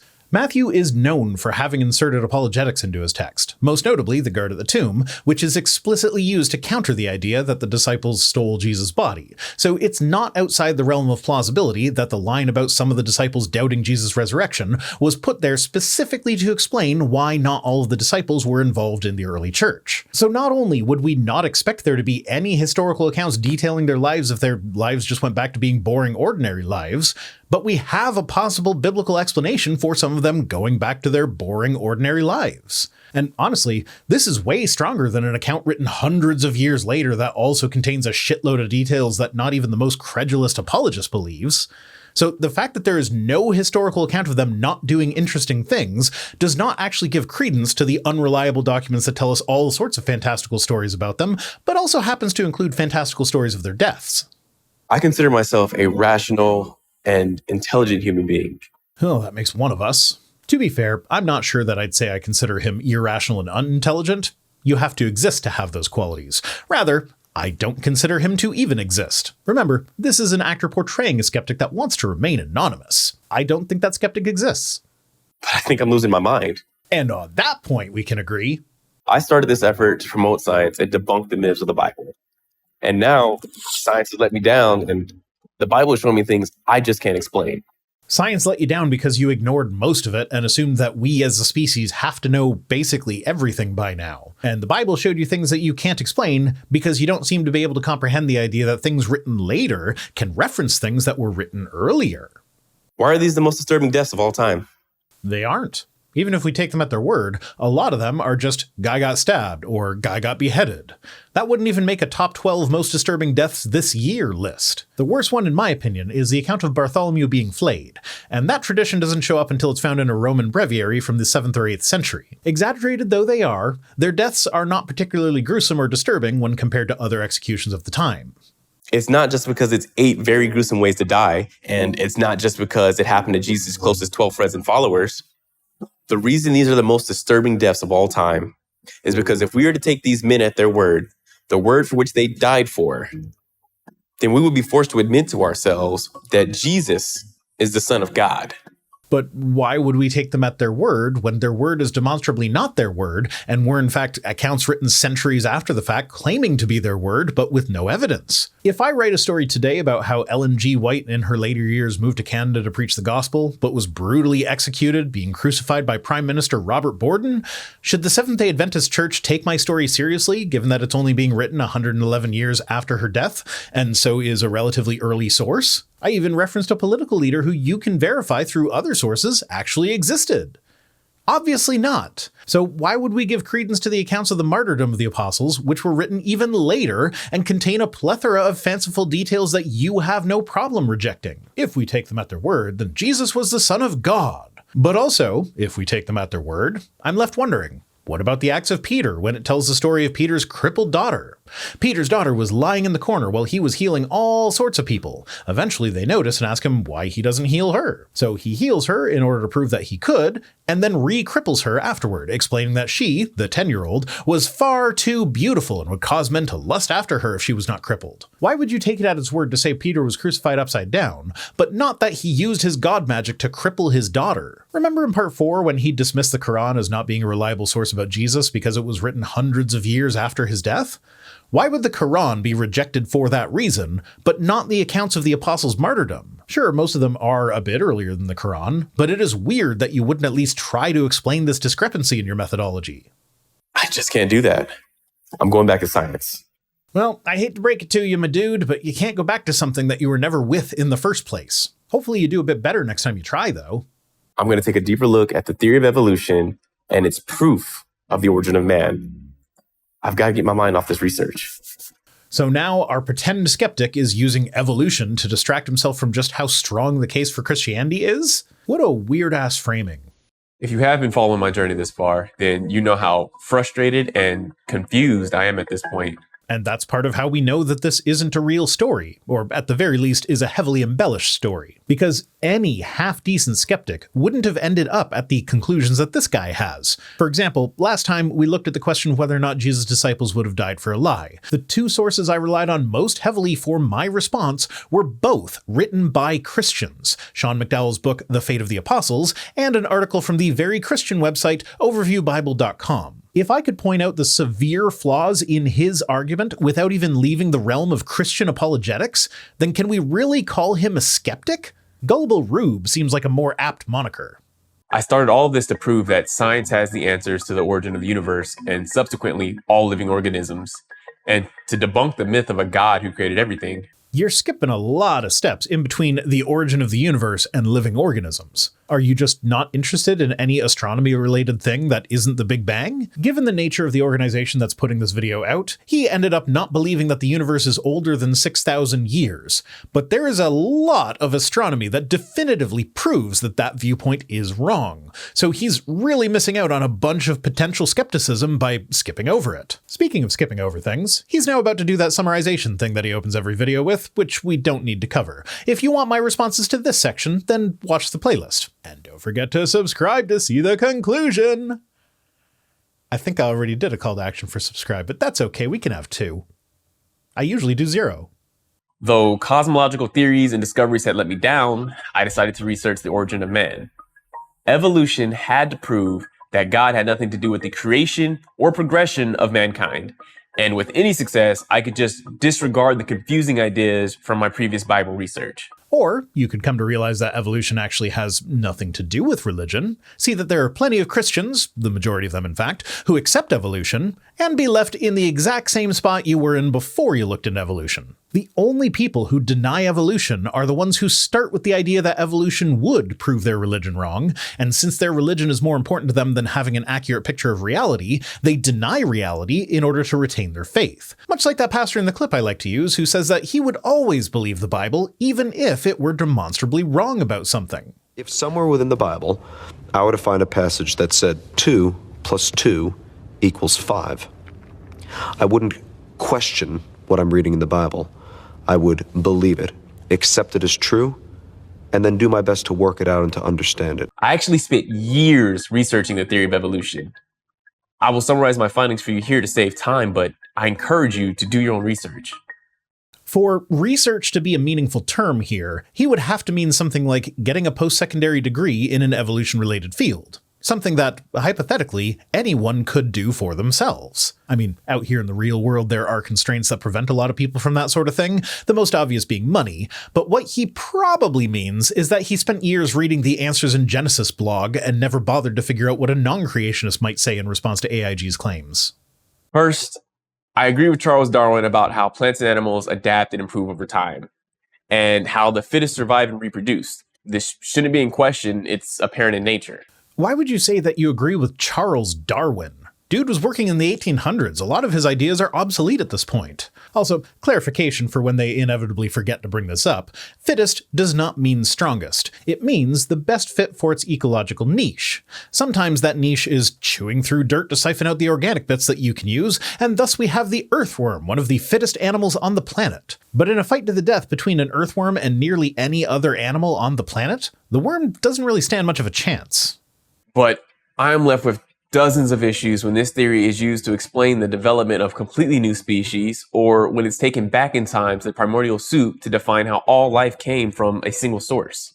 Evolution doesn't actually touch abiogenesis. Evolution is just about the diversification of species.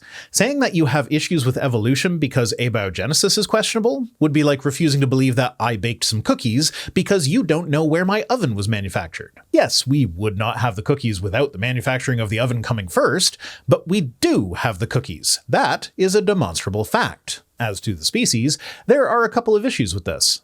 First is that species is a bit of a fuzzy term. It's a human attempt to put nature into boxes. Now, if God had created all the species specially and independently, then this wouldn't be a problem. They would fit nicely into the boxes that God designed. But because they evolved, the lines between the species are blurry ones. So when we look at something like, say, the long-term E. coli evolution experiment, we can observe a strain of E. coli develop the ability to metabolize citrate. This is a significant development. The primary test used for determining whether or not E. coli is present relies on the fact that E. coli does not metabolize citrate in order to work. But is it a new species? It's hard to say, and has been a matter of some debate. Ultimately, it's up to human researchers to determine if the changes in a species are enough to call it a speciation event, and because evolution is a thing that happens, this determination can sometimes appear rather arbitrary, usually with researchers coming out on the conservative side of things. Holy moly! This bacteria just evolved a trait that defies its defining characteristic as a species! Wicked! Is it a new species? Probably not. There are many scientists with exhaustive lists of issues with the evolution theory, but here is my brief summary. There is not scientific consensus on the original formation of amino acids into proteins. That is part of abiogenesis, not evolution. You're questioning the existence of the oven while the cookies are sitting there staring you in the face. Lack of consensus also doesn't mean it's impossible. There is a lot of disagreement in the world of abiogenesis research. We haven't quite figured it out yet, which is why it's still an active area of research. And that's okay. Maybe the cookies were baked in an oven. Maybe they were done in a toaster oven. Maybe they're microwave cookies. Maybe they were air fried. Whatever the case, the cookies are here on the counter right in front of you. And do you know what? This analogy actually goes farther than I initially intended, because one of the ways we could figure out what appliance provided the heat that turned the raw dough into cookies is by studying the cookies themselves. Some of their characteristics will point to one specific method, and some will be shared across multiple methods. It may actually be impossible to figure it out with 100% certainty, but denying the very existence of the cookies does not get you any closer to solving the problem. or how these eventually developed into single-celled organisms with a membrane, which is already tremendously more complex. Well, the first single-celled organisms would not have been tremendously more complex. This is one of the common creationist bait and switches. Look at a modern cell and how complex it is. Do you think all of this could possibly form spontaneously from a mud puddle? That's ridiculous! But when we look at the actual research into the subject, we find things like Martin Hanchik's protocell experiments, where he had extremely simple protocells comprised of a mere 5 chemicals, doing things like seeking out food sources and going through a rudimentary self-replication process. How did these single-celled creatures combine to become multicelled, and what evidence do we see today of these early multicelled plants and animals? The earliest evidence of multicellular organisms comes from a fossil formation in northern China, suggesting that multicellularity evolved about 1.63 billion years ago. That said, the trait of complex multicellularity has evolved independently about a half dozen times in eukaryotes. And yes, we do have fossil evidence of these developments. And we also have observed the evolution of multicellularity in lab experiments, my go-to example being the algae that were raised in an environment that included a filter-feeding amoeba. This put a selection pressure on the algae to increase their size. Of 5 populations of algae, 2 of them developed the trait of multicellularity as a defense against the amoeba. In both cases, they remained multicellular organisms for several years after the predator was removed, meaning that this was a stably heritable trait. We should see more multicelled organisms with simpler structures than we do. Why? I mean, honestly, given how difficult it is for soft-bodied organisms to become fossilized in the first place, it's amazing that we have as many examples as we do. Why do you think there should be more? And how did these multicelled organisms produce cells of a completely different type to eventually include the 200 different cell types found in humans today?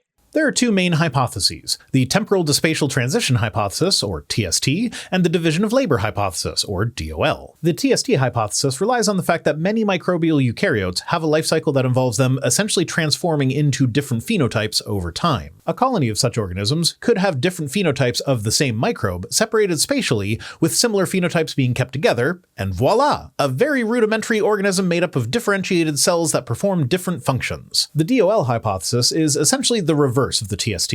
Where the TST has differentiation coming before multicellularity, DOL starts with the fact that a single-celled eukaryote performs several different functions by itself, many of which are similar to functions that differentiated cells perform in animals. As multiple cells work together, some of them lose some of their functions. Different cells lose different functions, so a function lost by one cell is made up for by a different cell not losing that function. So those are the 2 main hypotheses. How did you not come across those in your research? I found them after like 2 seconds. And more perplexing, how did these cells combine into organs with specific functions that are interdependent?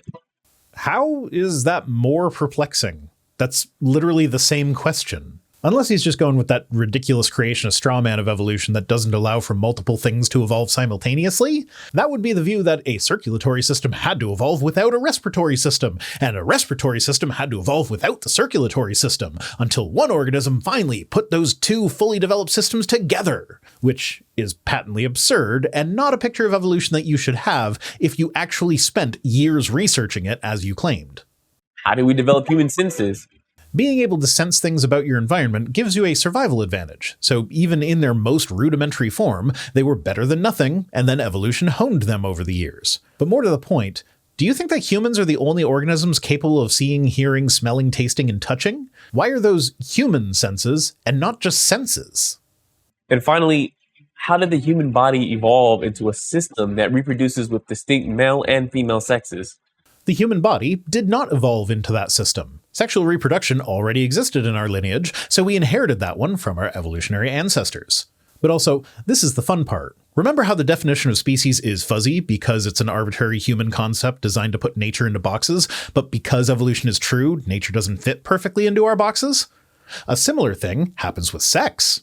He said 2 distinct sexes, which is mostly true. But because it's an evolved trait, it doesn't always fit nicely into the 2 boxes that we made for it. There are several ways sex can be determined, anatomically, chromosomally, and gonadally. Anatomically, it's a question of whether you have a penis or vagina, but some people are born with ambiguous genitalia, which can be difficult, if not impossible, to differentiate. Chromosomally, it's a question of whether you have XY or XX chromosomes, but there are several different combinations of sex chromosomes that can occur other than XY or XX, and your sex chromosomes don't necessarily match your anatomical sex. Gonadally, it's about which gametes you produce, sperm or eggs. Even here, where it's the easiest to call it a binary, there are people who produce neither and people who produce both.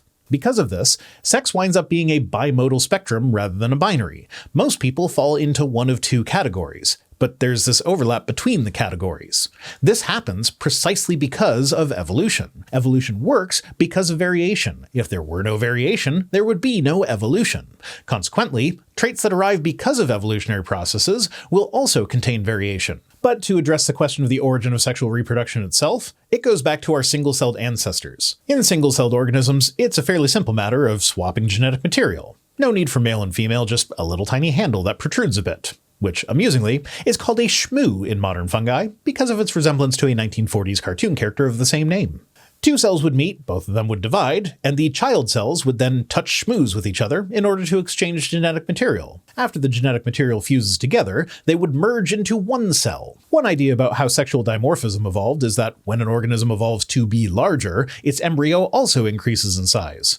Even in single-celled organisms, there is often a differentiation between mating types, not so much male and female, but one will end up being fertilized while the other one does the fertilization. The ones that are doing the fertilizing want to be producing as many gametes as possible, and since their energy budget for gamete production is limited, this means that there is an evolutionary pressure to produce smaller gametes, while the ones that are being fertilized experience a pressure to increase the gamete size in order to facilitate the production of the larger zygote, and this necessarily results in a trade-off where they produce fewer of these large gametes. At first, these differences would be small, but over evolutionary time they get to a point where there are distinct sperm and eggs, resulting in male and female. Of course, this is a very simplified explanation.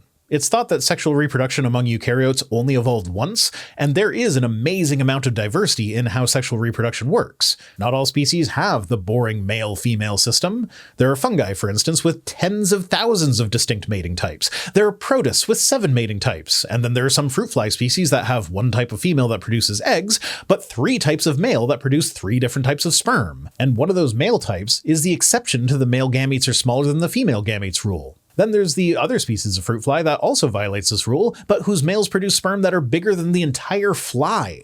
For more examples of how sex is just downright weird, I would highly recommend Forrest Valkai's video Sex and Sensibility.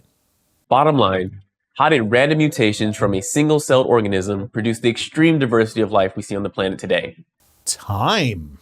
With how quickly we can observe organisms changing within just a handful of generations, the idea that life could diversify to what we see today over the course of more than 1 billion years is a rather easy one to accept. Hell, it doesn't even have to be a handful of generations. Bashir, a type of fish that has the half a lung that creationists insist would not be useful, have been raised terrestrially, and in one single generation they went through significant changes to the connection of their heads to their bodies, allowing for greater flexibility. In other words, they developed a rudimentary neck. And some of the changes were very similar to changes that occurred in stem tetrapods of the Devonian period. And remember, they happened in one single generation.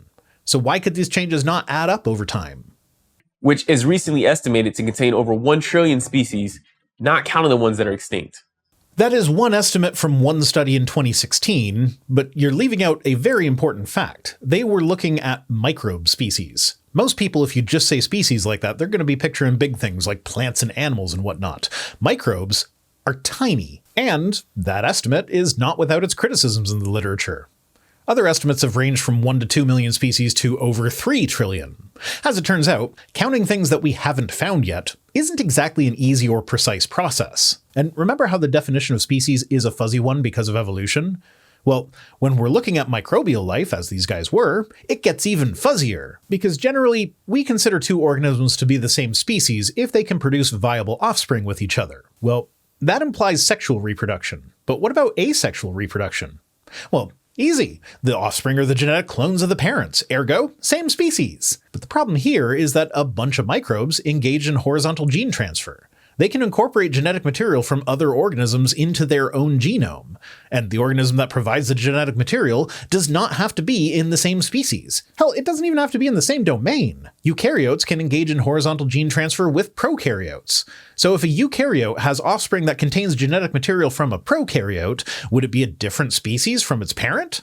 Does a eukaryote become a new species once it incorporates this wildly unrelated genetic material? It's difficult to say, so there may well be 1 trillion species of microbes, depending on how you define species for these organisms. Where are all of the various stepping stone mutations? All over the goddamn place. Well, evolutionists say the majority of these are extinct. Where is all the fossil evidence to support all of these species originating from a common source? All over the goddamn place. Evolutionists say that it's too far back in history for fossil evidence to exist. No, we point you to some of the obvious transitions, like the transition in mammals from land to aquatic, giving us the cetaceans, for example. The thing we say is too far back to be in the fossil record isn't actually about time, though that definitely plays a role, as the longer a fossil exists, the more likely it is to be destroyed somehow through things like geologic activity. But the things we say we shouldn't expect to see in the fossil record are the organisms without calcified structures in their bodies, which, yes, include most organisms to have ever existed. For the majority of the time life on Earth has existed. This is because hard bits that don't decompose as quickly are much more likely to be preserved before they decompose than the soft bits that decompose incredibly rapidly. It's actually quite remarkable that we have the fossil evidence of life going back as far as we do, given this problem. After all of my research, I had to come to a few of my own conclusions. Unfortunately, I found there isn't a lot of real evidence to support molecules demand evolution, only theories. Two things. First, no skeptic would say it's only theories. An actual skeptic probably would have learned by now the difference between a theory and a hypothesis. And also, no skeptic would call it molecules to man evolution. That is a phrase that is exclusively found in young Earth creationist material. And that's because, while catchy, it is just fundamentally wrong. The main problem is, you can't trust molecules. They make up everything. Okay, fine, that joke only really works for atoms, and even then it only works if you ignore subatomic particles. But we as human beings are made of molecules. Molecules to man evolution literally happens every time a fertilized egg develops into a baby. The math doesn't add up. Evolutionists claim the Earth is 4.5 billion years old, which is already suspect, but let's use it. Why is it suspect? You were confused earlier about how we could get so many species through evolutionary processes. The Earth being old is literally the answer to that question. On a timescale of 4.5 billion years, the entirety of human existence is nothing. Modern humans have been around for about 2 million years. That's 0.04% of the total existence of the Earth. And in our time here, we have directly observed significant evolutionary change in many different species. Seems to me like the math actually does add up. If there are 1 trillion species on the planet today, then even with linear progression, we should see a new species emerging every 1.6 days. But in reality, if you assume a geometric progression starting from a single source, it would be closer to 13 new species per day. Ooh, goody, this is fun. Now do it again. But this time, start with how many species creationists say were on Noah's Ark, and they only have 4,000 years to diversify to the trillion species that you say are alive today. Starting with the 8,000 or so kinds that were on the Ark according to Answers in Genesis, that's 685,000 new species every single day. Okay, but like I pointed out, that is mostly microbes, so let's give him a more optimistic scenario and go with the estimated 6.5 million land species that exist today. That's still 4.5 new species every single day, which is more than twice as many as you said was impossible with your conservative linear estimate. On its face, even if I say your argument is a reasonable one, it still renders young Earth creationism impossible. At least the flavor of it that thinks that Noah's flood was real. But considering that the 1 trillion species estimate was looking at microbes that behave in ways that make them difficult to categorize into species and potentially speciate every time they reproduce, it is possible that 1.6 new species per day actually is a rather low estimate, and the 13 new species a day is quite reasonable. Where's the evidence? In just the last 500 years, we should have witnessed the emergence of over 2 million new species.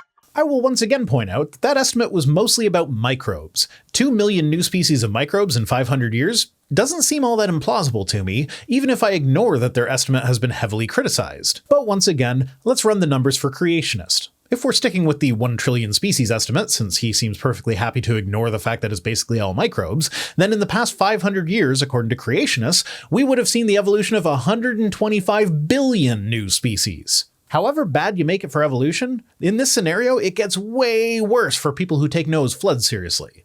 Evolution scientists point to DNA similarities between humans and chimps as some sort of proof to support evolution. It's not just DNA similarities, it's about patterns in the DNA.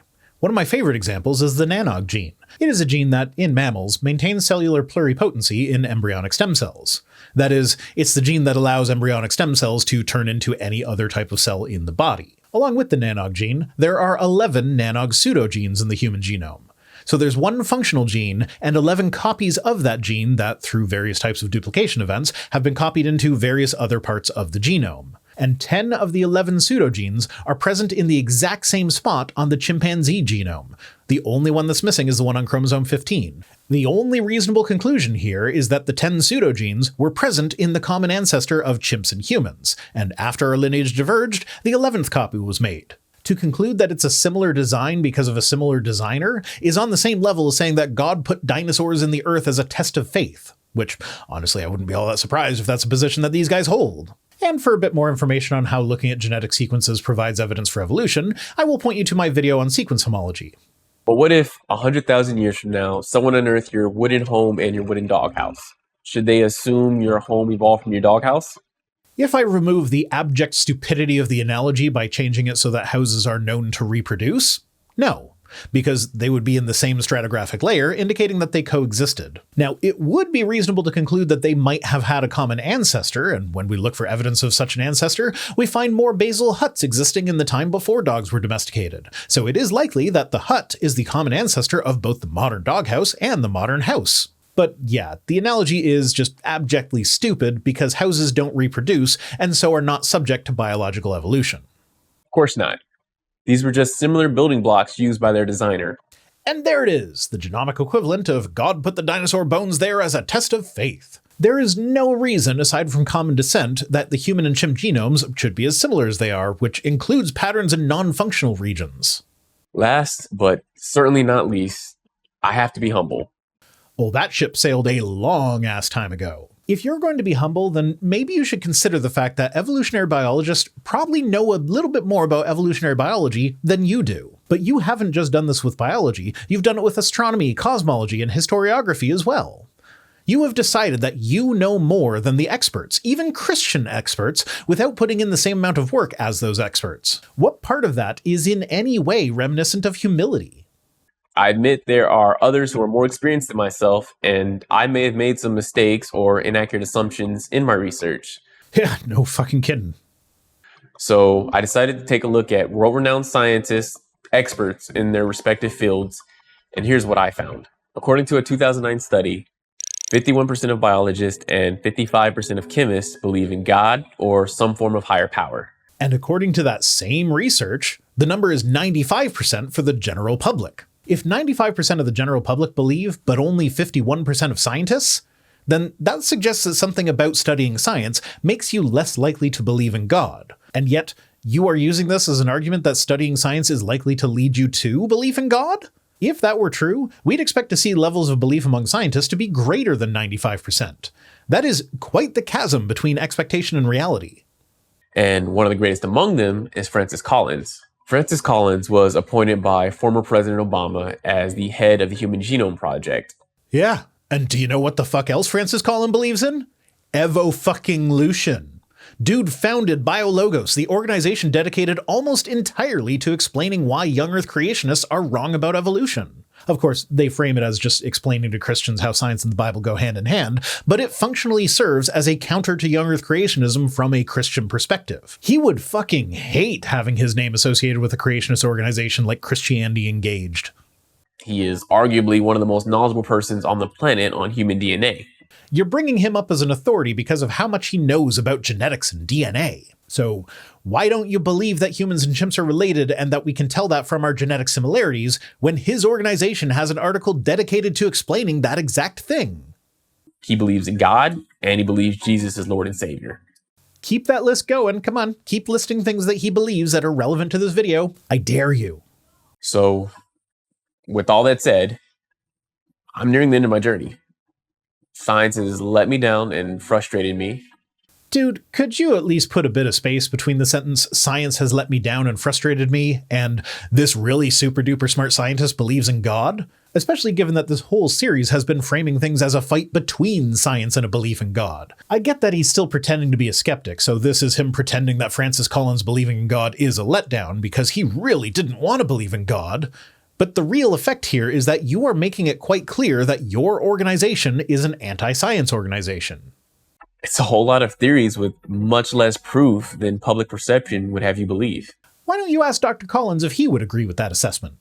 And there are plenty of world-renowned scientists who believe in God and Jesus. The funny thing is that, while that is a true statement, they apparently couldn't find a single one that would also deny evolution. Otherwise, you can bet your ass they would have used that name instead of the guy who literally runs an organization dedicated to fighting the misinformation that they are putting out. But as it happens, all of the scientists who deny evolution wind up being exclusively employed at creationist organizations, resulting in stagnant careers that don't end up accomplishing much. What do I do from here? Could Jesus really be God? No. If you have been following my journey this far, then you know I'm at a breaking point. I started all of this to prove that science has the answers to the origins of the universe, to the origin of man, and to debunk the myth of a God who created everything. You know, I personally don't think it's impossible for science and religion to get along. Plenty of scientists are religious after all, but this Christian organization really does seem hell-bent on shattering the notion that science and religion are compatible, so I guess they're not. My journey was supposed to be a scientific one to better understand the truth and reveal it to others. Well, then you completely missed the mark when you started by counting items on a Wikipedia list without even reading them. Instead, science has let me down repeatedly. Just a reminder that when he says science let him down repeatedly, he means scientific fields that are still active areas of research don't know everything yet, which is kind of the whole point of science, finding answers. If you analyze the theory from the primordial soup to the emergence of man, there are enormous holes at every level of the chain. Yeah, that's because that's how chains work. There needs to be a hole in the link that the next link can attach to. It's like Swiss cheese. Okay, you're just mixing your metaphors. Granted, there are a lot of unknowns about the theory of evolution, but there are so many knowns that it becomes completely unreasonable to doubt that evolution happens because of the things that we don't know about it. So we actually know close to nothing. Nada. Zero, zip, zilch. Oh, my bad. I guess I'll just have to ignore all of the shit that I've learned about evolution over the years so that I can trust your word when you say that scientists know nothing about it?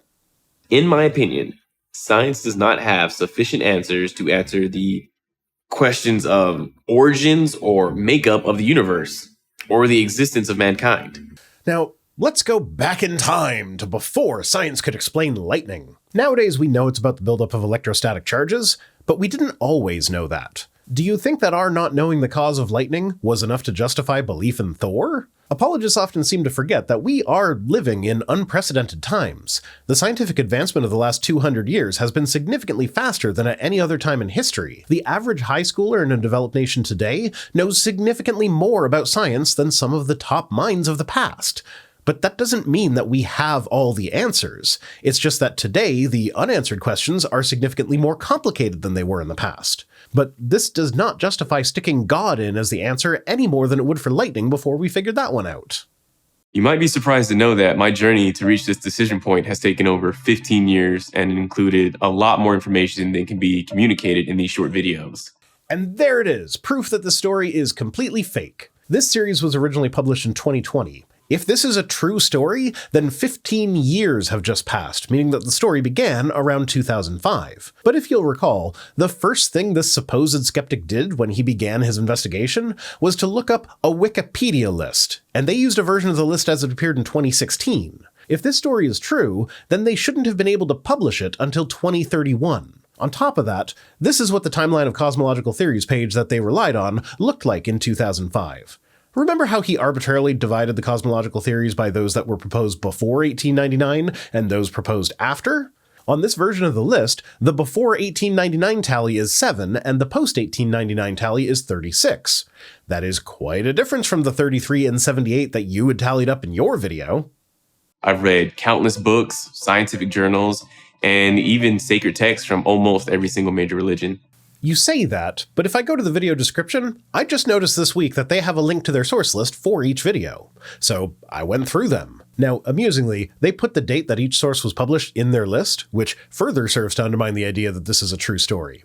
If the story is true, not a single one should be later than 2005. But putting that aside, I counted the countless books, scientific journals, and sacred texts. There were 2 books, 5 if we include ancient works like the Annals as books, though I doubt very much that he read more than just the paragraphs relevant to Jesus, if even that. There were 0 peer-reviewed papers, 1 if I'm generous and count the Pew Research article. Pew is very high quality, but they are not a peer-reviewed journal. And there were 3 religious texts, the Quran, the Bible, and part of the Talmud. So from your own source list, your countless sources add up to at most 9. I don't know about you, but I learned to count higher than 9 a really long time ago, like at least a month. But let's look at all the sources. The total count of unique sources across this whole series is 24. They are mostly listicles, but also blogs, popular science articles, a YouTube video, and even an info site aimed at children. Some of them are somewhat reputable. The kids' website is published by NASA, for instance. But others are from places like Evolution News and BiblicalArchaeology.com, which aren't exactly known for their scientific rigor. And you only looked at the texts of 3 religions, and even then, you only barely glanced at them. You didn't exactly give them serious consideration. Funnily enough, one of the few books that he supposedly read for his Deaths of the Apostles video was the same one that I very heavily referenced to explain why he was being too credulous, The Fate of the Apostles by Sean McDowell. So, yeah, if this is a true story, then they were too lazy to find the resources he actually used for his journey. If it's not a true story, then they were too lazy to find resources that match what he said about them and didn't line up their timeline correctly to boot. And just for shits and giggles, let's quote the CNN article that you used to say that Dr. Francis Collins is a Christian in your video where you were fighting against evolution. Quote, "Yes, evolution by descent from a common ancestor is clearly true. If there was any lingering doubt about the evidence from the fossil record, the study of DNA provides the strongest possible proof of our relatedness to all other living things." Whoops. Whoopsie. In the end, all of my research boiled down to one simple question. Was I going to put my faith in science or God? And there we go. Science and religion cannot coexist. You either trust science or trust God. Well, given that without science he wouldn't be able to make these videos, or upload them to the internet, or wear glasses, or you get the idea, then it appears as though he trusts science, even if he doesn't recognize that fact. It's been said that everyone is a person of faith, even the atheists. We all put our faith in something. I blindly put my faith in science for many years. Others put their faith in God, and still others don't even attempt to pursue answers to these types of questions. But that just means they put their faith in this life, in themselves, or maybe money, or power, or even their families. I wonder what weird definition of faith this guy is using. This life exists. I don't have to have faith in that. I am directly experiencing that. Science works. It produces results, many of which he is using to tell this story. Money is a social construct, but one that I use every day to feed my family, which also exists. Patreon.com/ViceRhino if you'd like to help with feeding the family. 5 kids is expensive. God, on the other hand, has people who argue for his existence having to answer questions about divine hiddenness because, by all appearances, the universe operates as we would expect it to without a God. If we must define these things as requiring faith, then my faith is in science and this life, though I would prefer different terminology because faith generally refers to belief without evidence. But everyone is a person of faith. It's just a matter of what you put your faith in. Well, if we're stuck using the F word, then I put my fuck in things that are demonstrably real. Faith. I said faith, because that's the F word. And come on, let's be honest. There's only one answer, one truth. It's not relative. Either God exists or he doesn't. And by all appearances, he does not. We can either accept it or reject it. I reject it. That's the decision. That's the choice. I've made my choice, and I'm happy with it. So in the end, I realized this is an exercise of faith either way. Because there is no definitive proof on either side of the debate. Yeah, just straight up making an argument from ignorance, I see. We don't know one way or the other, so God, I guess. Not a really robust way to make your decisions, but you do you, I suppose. Also, you know, the whole thing where he's wrong about literally everything he said about science in this entire series, I feel like that counts against him too. No matter which side you choose, there's always going to be questions without answers. But the one side is actively looking to find answers, while the other is content with God did it as a catch-all answer. I'm not a wishy-washy person. I take a stand on things, and I need to take a stand on this decision. After years and years of research, I've come to a very surprising conclusion. Is it a surprising conclusion? Sound off in the comments, guys. Are any of you surprised that he's concluding with God at this point? After looking at all of the evidence, in my opinion, I believe it is a bigger leap of faith to place your confidence in constantly changing and unproven scientific theories than it is to believe in God. You do know that the reason the scientific theories change is because we learn more shit, right? I feel like the side that's willing to change when exposed to new information is pretty clearly the better option here. So, I decided I wasn't going to let what I don't know or understand about God or the Bible keep me from making a decision about what I do know and understand. I made a rational, well-considered step of faith and believed in God. Is it rational and well-considered if you have to have such a wild misunderstanding of what science even is in order to come to that conclusion? I don't really think so. And now, that choice of faith was over 15 years ago. Well, shit, it got even worse somehow. So now we are expected to believe that the first thing he did when he started his investigation in 1990 was check Wikipedia, which wasn't founded until 2003. The internet was barely a thing in 1990. None of your listed sources get even close to being that old, except for the handful of excerpts from ancient texts that you referenced. In the last video, he explicitly referenced Pew Research data from 2009. Now, I ain't exactly no mathematician, but it seems to me that 2009 is about 19 years later than it would need to be for him to have referenced it in 1990. He also brought up the Human Genome Project, which only just began in 1990, but didn't publish their results until 2003. And he brought it up to bolster the credibility of Francis Collins, who didn't join the project until 1993.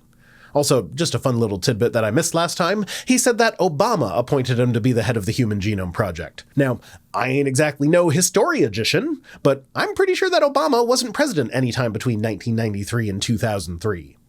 I made the decision to believe in the God of the Bible, who sent his son Jesus as our savior. Since that decision, you may be asking, what's happened to me these past 15 years? Well, I have to admit, it's kind of hard to explain, but let me start with an analogy. Oh, for fuck's sake, just spit it out, man. You're probably about to claim that your life got so much better. You're a better person now. Your children love you again, and whatever the fuck. Whatever it is, I guarantee that we do not need an analogy to understand it, so just fucking say it. Think about the following human emotions that we all experience at different points in our lives. The exhilarating thrill of an amazing roller coaster ride, the enduring pain of a third-degree burn, the all-consuming fear of a near-death experience. So being a Christian is thrilling, but also super duper painful and scary. Got it. And the truly indescribable joy of intimacy with your beloved spouse. I'm a married man, so I can say that. I'm an unmarried man. I can also say that. I take great joy in going balls deep into my partner. Side note, prudery about sex is weird. Both of us legitimately just said the exact same thing, but because I use more graphic language to describe it, I guarantee you that there are some people that were put off by that. And I find it weird that there's this qualitative difference there. And the Christian prudery about it is even weirder. He apparently thinks that without making it explicit that he is married, some people might think he's a dirty fornicator after mentioning the indescribable joy of intimacy with your spouse. Does the word spouse not automatically carry the connotation of marriage? Like, sure, I said that I could say it too, and I'm not married, but I generally use the word partner, and that I feel makes it clear. Now, imagine you were asked to explain those sensations to someone who had never experienced them before. Okay. I know that they had no way of knowing when they made this video that I would make my balls deep comment in mine, but if someone from this organization were to ever stumble upon my video, I guarantee you that they would be in the group that were put off by my graphic description. But now he's asking you to describe the sensation of sex to someone who's never had it before? I'm unsure how that could be accomplished without graphic descriptions. You can tell them what happened, how it made you feel as best you can. You can use as many adjectives as humanly possible, but the truth is, no matter what you say, it's not the same. They will never know what it truly feels like to be in that situation until they experience it for themselves. Sometimes our words just aren't enough, but I'll do the best I can. If I'm understanding his analogy right, then being Christian feels like going balls deep into your beloved partner while simultaneously receiving a third-degree burn, being on a roller coaster, and being terrified for your life. I feel like you probably should have only used one example for your analogy. Before I made my decision to believe in God, I was a terrible father and husband. Oh, here it comes. I called it. Well, anyway. That's a you problem. That's not a lack of Christianity problem. I'm actually a better father and partner now that I don't believe in God. Does that mean that if a Christian stops believing in God, they will become a better parent and partner? No, of course not. I imagine that for most people, it doesn't actually change at all. Though, bonus points for the atheists who don't have a holy book that tells you to physically abuse your children. And also don't forget that time when Jesus said that he was coming to set parents against children and make it so that a person's enemies will be those of their own household. Oh, also, I have multiple kids that are LGBTQ. I didn't even have to consider throwing them out onto the street when they came out to me. Can you say the same if one of your kids were to come out? These guys don't seem to have any videos about the LGBTQ community, but given their fundamentalist leanings, I think it's probably a safe guess that they would be anti-LGBTQ acceptance. So, yeah, you're not automatically a better parent if you're an atheist, but you do get a head start by not having to worry about obeying an ancient book's archaic parenting advice. I had severe anger issues that surfaced at all times at my wife, my kids, and just in life in general. I was a prideful man. Well, it sounds like you needed to go to therapy. But honestly, this sort of Christianity made me a better person bullshit facilitates abuse. Oh, he couldn't possibly abuse his wife or kids. He's a good Christian man. And, oh, Pastor so-and-so can't have been doing that to children. He's a church leader. Being Christian does not make you a better person. Things like therapy, anger management classes, mindfulness exercise, and the like are how you become a better person, at least in the areas that you described. If you're a shitty person and you want to improve, you need to put the work in yourself, not just ask Jesus to fix you. I lived more for myself than I lived for others. I did not find true joy in life on a daily basis.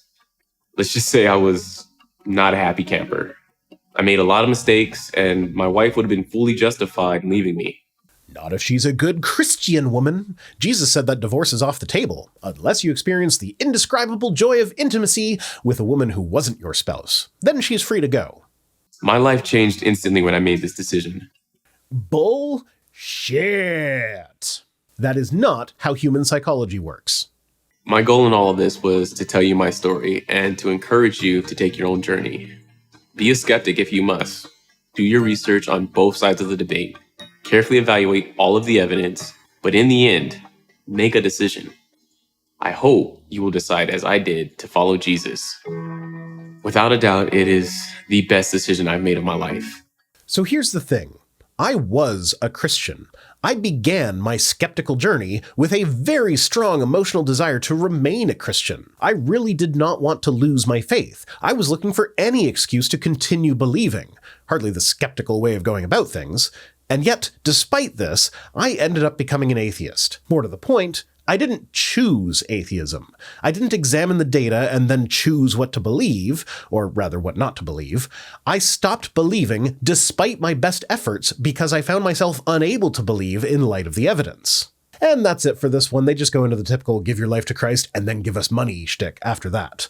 Before we go, I did want to address a potential criticism. I could see with how I skipped parts of this video that you might get the impression that I was being too literal-minded with the story. Perhaps their time jumps were just meant to be a hypothetical future based on the trajectory that the person was already on, right? Well, to dispel that idea, I will just quickly play their intro bit for this one. This is part 7 and the series finale of the Skeptic's Journey. A true story of an atheist's search for answers. Throughout this entire series, these are his exact words. This is his story, his journey. These are his exact words. This is a true story. This is his story, his journey. At no point do they even hint at the possibility that this part is talking about a hypothetical future. So my conclusion is that the story is 100% bullshit. Today's comment of the day comes to us from everyone who thinks my glasses look fake. Apparently, there are a lot of you. Well, I don't know what to tell you. They are real glasses, but I guess you're just going to have to take it on faith that they aren't CGI or something. Today's comment of the day comes to us from Carissa Nomadic, who says, not just, but also there's the fact that evolution does not, no matter how advantageous it could potentially be, explicitly compel you to misdeed. Christianity literally tells you to do bad things, and those have to be overlooked purposefully. Indeed, as much as apologists will complain about how evolution leads to eugenics or whatever, there is nothing inherent to understanding the theory of evolution that concludes with you having to become a proponent of eugenics. But there is plenty of shit in the Bible that can be, and still is, used to justify heinous atrocities, bigotry, misogyny, and all sorts of bad behaviors, including becoming proponents of eugenics. So if we're determining the truth of a worldview based on which one has better outcomes, then evolution wins over Christianity. Of course, in reality, evolution and Christianity are not necessarily mutually exclusive, nor is evolution actually a worldview, but it's not like apologists will agree with that level of nuance, so there we go. Evolution wins the argument from consequences. Today's comment of the day comes to us from Maxwell McCoy, who says, "It takes more faith to be an atheist than it does to believe in God. Take the Bible away and there's still more evidence for a creator. Don't deceive yourselves. Analyze the evidence honestly." And I know from reading through some of those 23 replies to this one that the evidence he's talking about are the existence of intangible things like thoughts, consciousness, and objective morality. For thoughts and consciousness, I wonder why brain activity is considered insufficient to explain them, and for the existence of objective morality, that's another claim for which you would need to provide evidence. It is not itself evidence. And I also have videos explaining why I don't think it exists in the way that apologists want it to exist, so yeah, I have analyzed the evidence honestly, and my conclusion is that no God is needed to explain any of it. Today's comment of the day comes to us from JTF the Christian and VTuber, who says, "Yes, because they were human, because they were inspired, not possessed by the Holy Spirit." This was in response to me asking if the gospel authors were sometimes objectively wrong about the details they wrote down. So yes, they were sometimes objectively wrong, which then leaves me wondering, if they were sometimes wrong about things that they wrote, how can we ever know for sure what they were right about? As an outsider looking in, it seems as though Christians all read the Bible selectively, using it to support their worldview rather than challenge it, picking and choosing which verses are to be considered important and which can be discarded. And that's how we wound up with the thousands of different Christian denominations. And yes, there is that whole thing about reading scripture in the Spirit, because those without the Spirit cannot understand these things because they are discerned through the Spirit. But again, as an outsider looking in, how am I to determine which Christians are reading in the Spirit and so are correctly interpreting Scripture, and which are not? As I already said about the conflicting accounts of Matthew's death, they can't all be right, but they can all be wrong. Today's comment of the day comes to us from Eric Foxy27, who says, "Yeah, across these parts, this guy reads as what a non-skeptical theist thinks a skeptic would sound like, rather than anything a proper skeptic would do."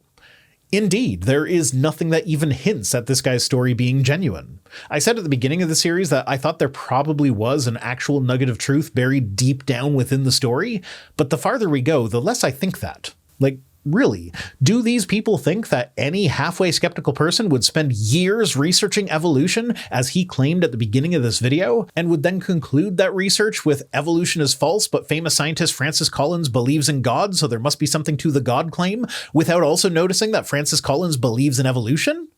Biologos is literally the second result when you Google his name. You can't miss it unless you're missing it on purpose. So yeah, the benefit of the doubt that I gave them at the beginning of the series was tiny, but now it's all but gone. Today's comment of the day comes to us from ChrisChacoin18, who says, "Just because Job says God did those things doesn't mean it was necessarily God who did it. It is a narrative, and not everything said by Job is perfect truth." This was on a short that I put out on my Shorts channel, where I went through the book of Job and read a bunch of verses that make it quite explicit that God is the one who tortured Job, not Satan. And yes, most of them are Job talking, but here's the thing. The whole point of the book of Job is that Job, while enduring his hardship, still remained faithful to God. Maybe I'm just weird, but I feel like saying God is torturing me when God is not, in fact, torturing you would count against you for that metric. But also, it doesn't really work because Job 2:3 is not Job speaking, but God himself. He says to Satan, "He still holds fast his integrity, although you incited me against him to destroy him without reason." God himself is admitting here that it is him destroying Job, and that he's doing it without reason. Side note, did you know that I have a Shorts channel? I haven't used it in a while, but I'm firing it back up. YouTube is making it difficult to have a career here without also doing shorts, but at the same time, posting shorts on the main channel seems to negatively impact my full-length videos, so I'm going back to the secondary channel. It needs more subscribers before it can be monetized though, so if y'all could go give it a sub, that would be greatly appreciated, even if you don't watch any of it.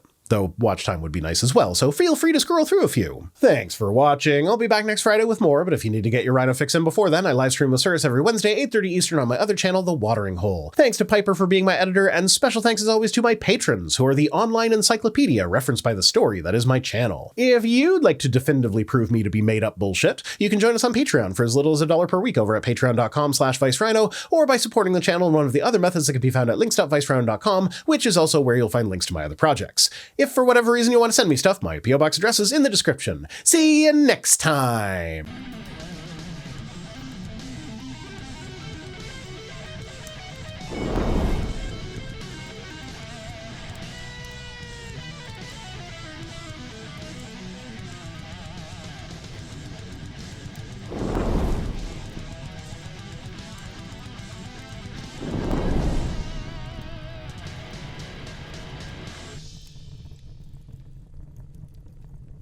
Yeah, you think so, Puddles?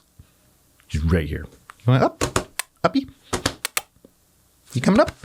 Come on. Hey, there's a good girl. I'm wondering if my dislike of hats is not so much a sensory issue, is that I have a big fucking head. And so the elastics that are keeping things tight on your head are keeping it too tight on my head. So yeah, it's gotta keep my big atheist brain safe or whatever. Hi, who's a good girl? I see that tail wagging. You can't just lie in your bed. Or you can just stare at me and wag your tail. Just hard eye contact, tail wag. Like, that's the same eye contact she does when she poops. I've got the clap and I'm sending it to you. I've got the clap and I'm giving it to you. I've got the clap and I'm giving it to you. Who's got the clap? We do. I wasn't just singing that for the hell of it. That's a real song. You can find it on YouTube. It's by a band pretending to be the Wiggles, and it's amazing. Okay, dog, I'm done recording. You happy now? And as it happens, follow up spectroscopy. And as it happens, follow up